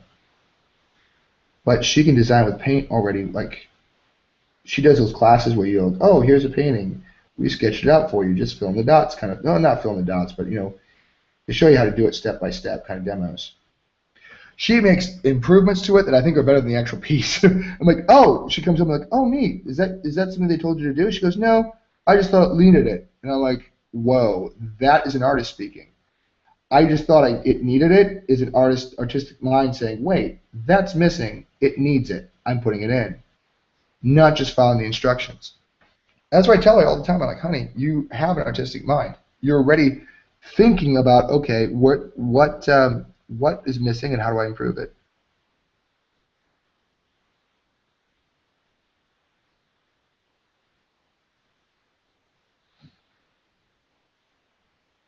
These creatures are bizarre.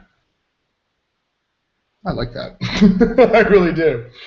A lot of these little tiny fish are being able to be done with the pen.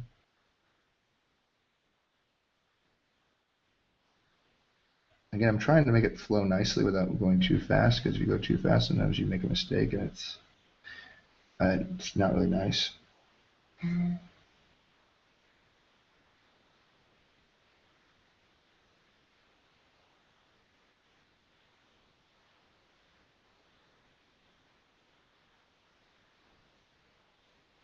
Not nice at all. No, it's not exactly the perfect line, but it's not doesn't look bad at all. These little creatures are a lot of fun. I thought they'd be a big pain, but with the pen, they're amazingly fun. Look at that. I mean, look how fun that looks. I mean, that's going to be an amazing page when I scan it and clean it all up. It's going to be great. When it sufficiently dries this afternoon, I think that's what I'll do. Because even if I don't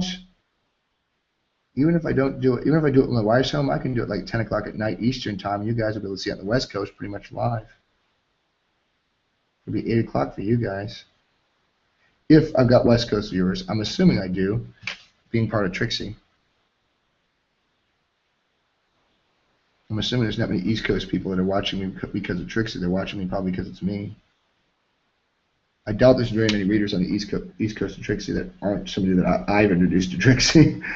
The internet is a remarkably weird thing.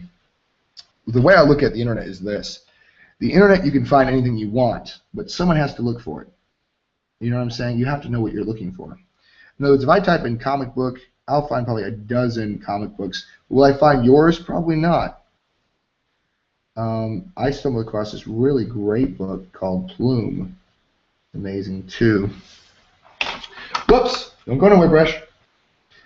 Um, but it's been out there for years. I know she's one of my inspirations too. The lady that writes it, Kay Lynn. I forget her last name at the moment.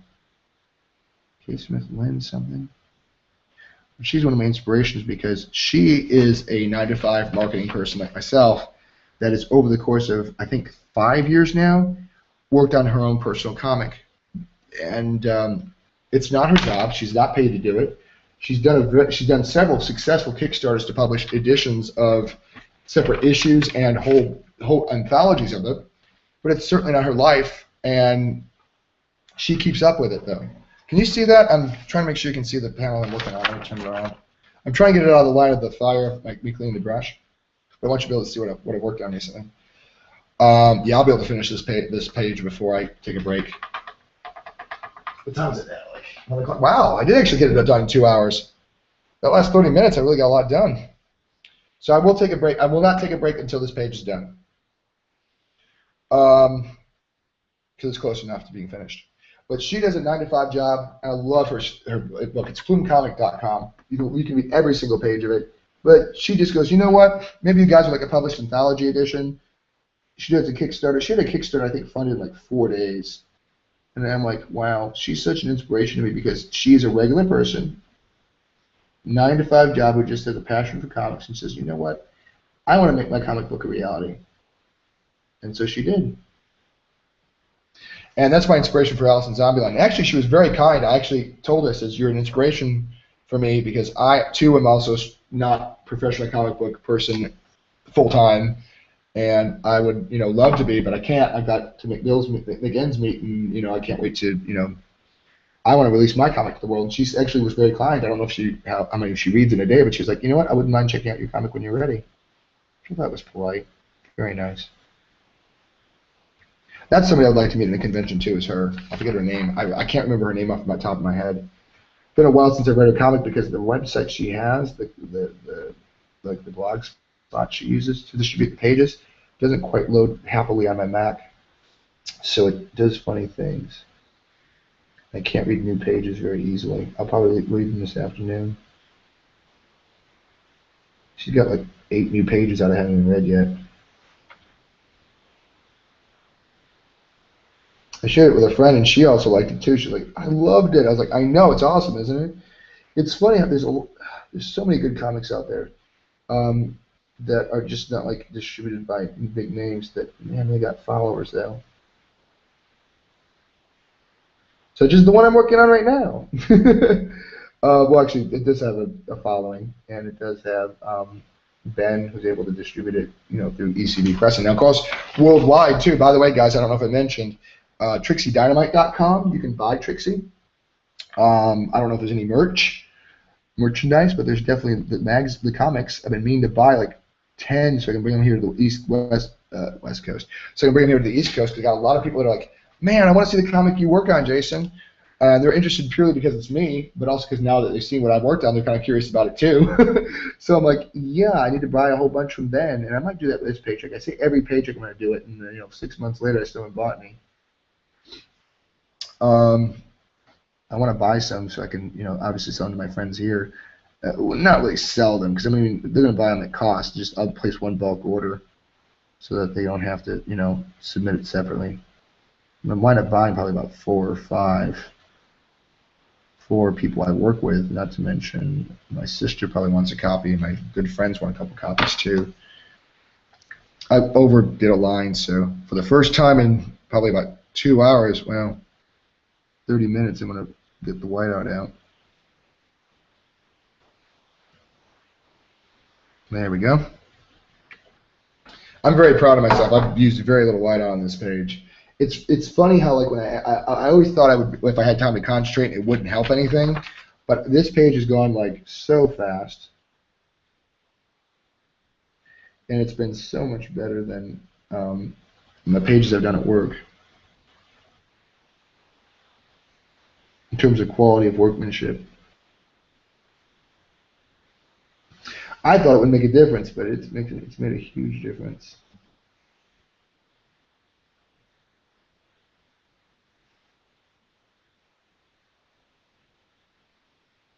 Great. Well, that's all that. That's basically the whole page done, except I got to do the borders yet. So I'll clean my brush first, and then while the ink is drying, so I don't smear it with my ruler, turn it around so you can see just the panel I really worked on just recently.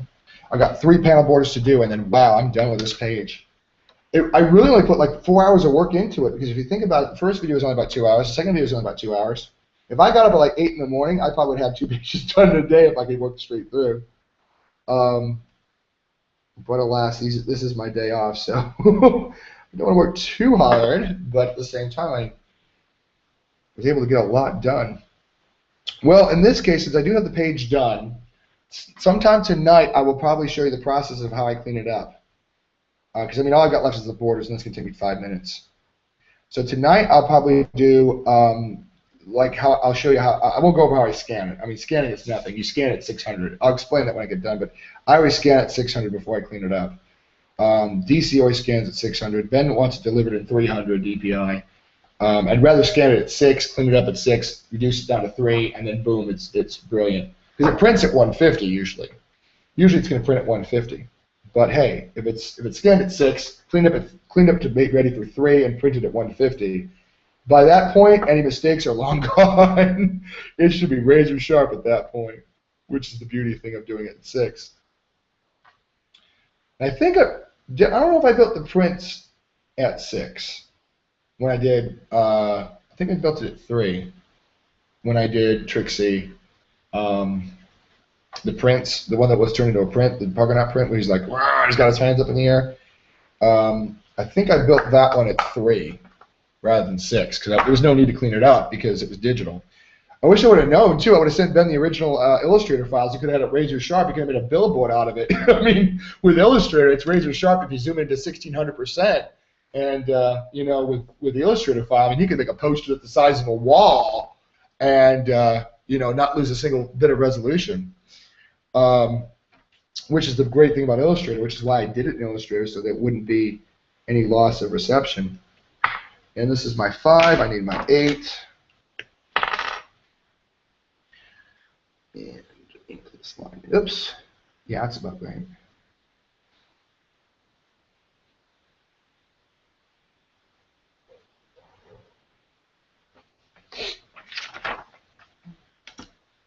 Probably run down to my local Bojangles. Have some Louisiana cooking in a biscuit. I've never ate so much Bojangles in my life except when I do these videos. It's like super cheap. It's like $5. It's like fast food, but I don't know. I'm a big chicken fan. It's a running joke among my wife and I that whenever I go to a restaurant, that I go to a seafood restaurant, I get the chicken. I go to a steakhouse, I get the chicken. I never freaking get whatever it is it's supposed to be part of the food. Like if it's a seafood restaurant, I buy the chicken. If it's a burger place, I buy the chicken. I'm starting to branch out more, but usually chicken's what I buy.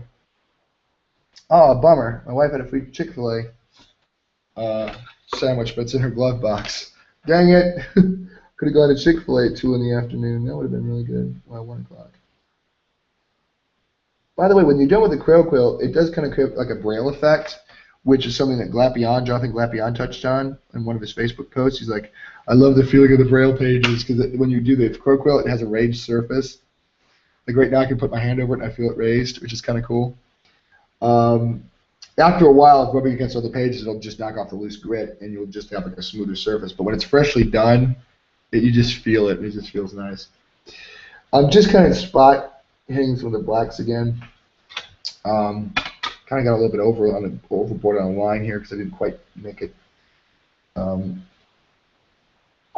all the way down wide enough. Let me see. Let me wiggle it so I can get. There we go.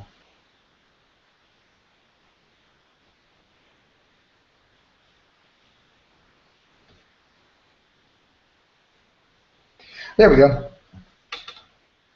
And I think that about does it. Let me check.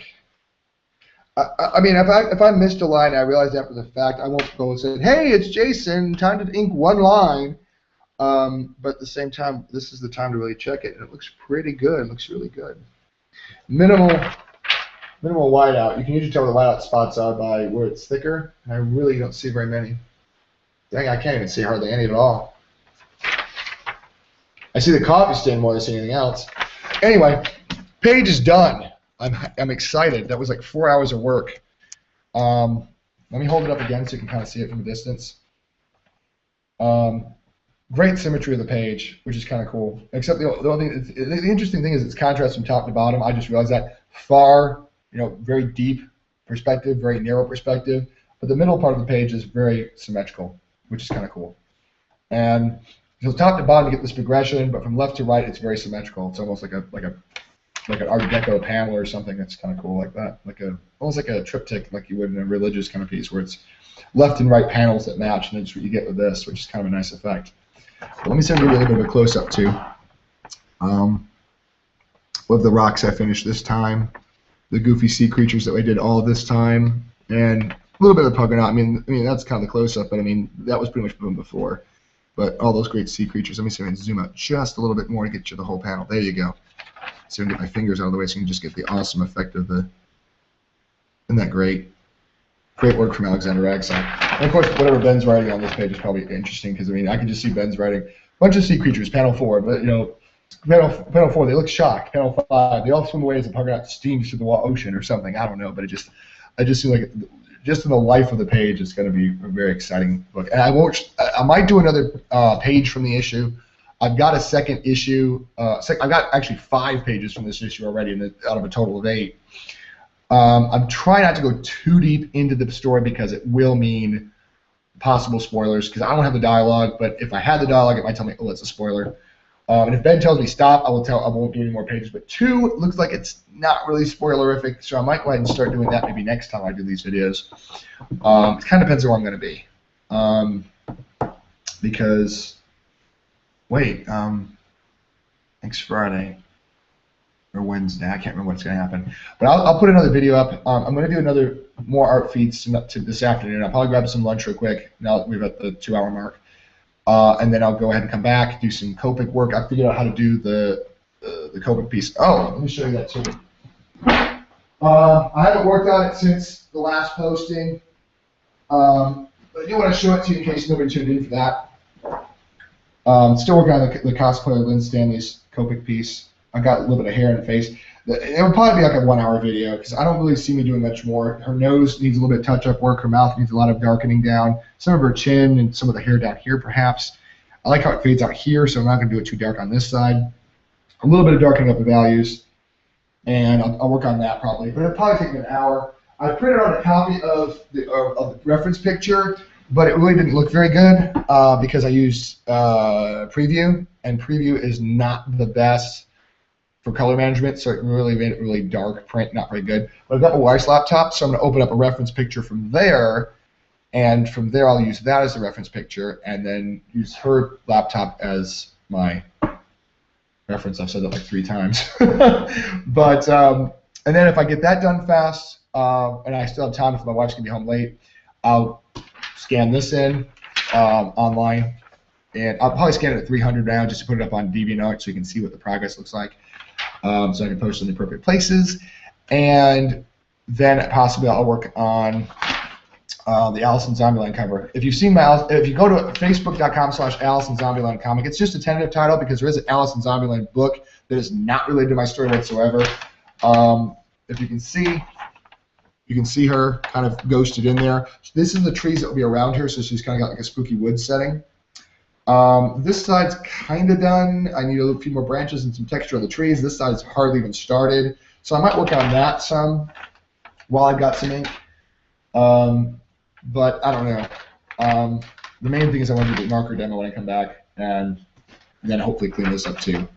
But I can do this video cleanup at like 10 o'clock at night when my wife's asleep, because it's going to be a laptop. It's not going to be a camera. It's going to be a sharing on my desktop on the camera where you can see it. And I probably can do that on her laptop if mine runs slow because she's got Elements on her computer, and I think all I really need is Adobe Elements, Photoshop Elements to make it work. I'll show you how it's done. It's really a fun method that really strips away everything and just leaves you the ink, which is good. So all that blue pencil is gone, which is why I'm not super worried about that copy stain, because I could probably make that copy stain go away too with one quick scan. Anyway, I guess I'll see you in about maybe 30 minutes, an hour. Be back with Copic. I'll share on Twitter the Copic. I'll tag it with Copic and Lynn Stanley's name. So if you're following Lynn Stanley or Copic and you followed me through there for this, then you can find me through that too, because I'll tag her and Copic Marker Company. See, the shocking thing is they actually retweeted my live feed last time. I was like, oh my gosh, I wasn't expecting that and I didn't know what was going on. So that was kind of fun. But hopefully I'll do more Trixie inking. If it's not a spoilerific page and Ben says okay, I will do it. I love doing it, and like I said, I seem to do my best work on this camera. So while it's going good, while it goes fast, let me keep doing it because I love it. And like I said, I got one page of Trixie 4 already done. Anyway, guys, thanks for tuning in. If you're watching me, not tuning in live, you're watching me on the video feed, also thank you for watching as much as you did, and I appreciate it. And come back soon. And I mean, I'll come back soon. Hopefully, come back soon. You guys come back soon too. Bye-bye.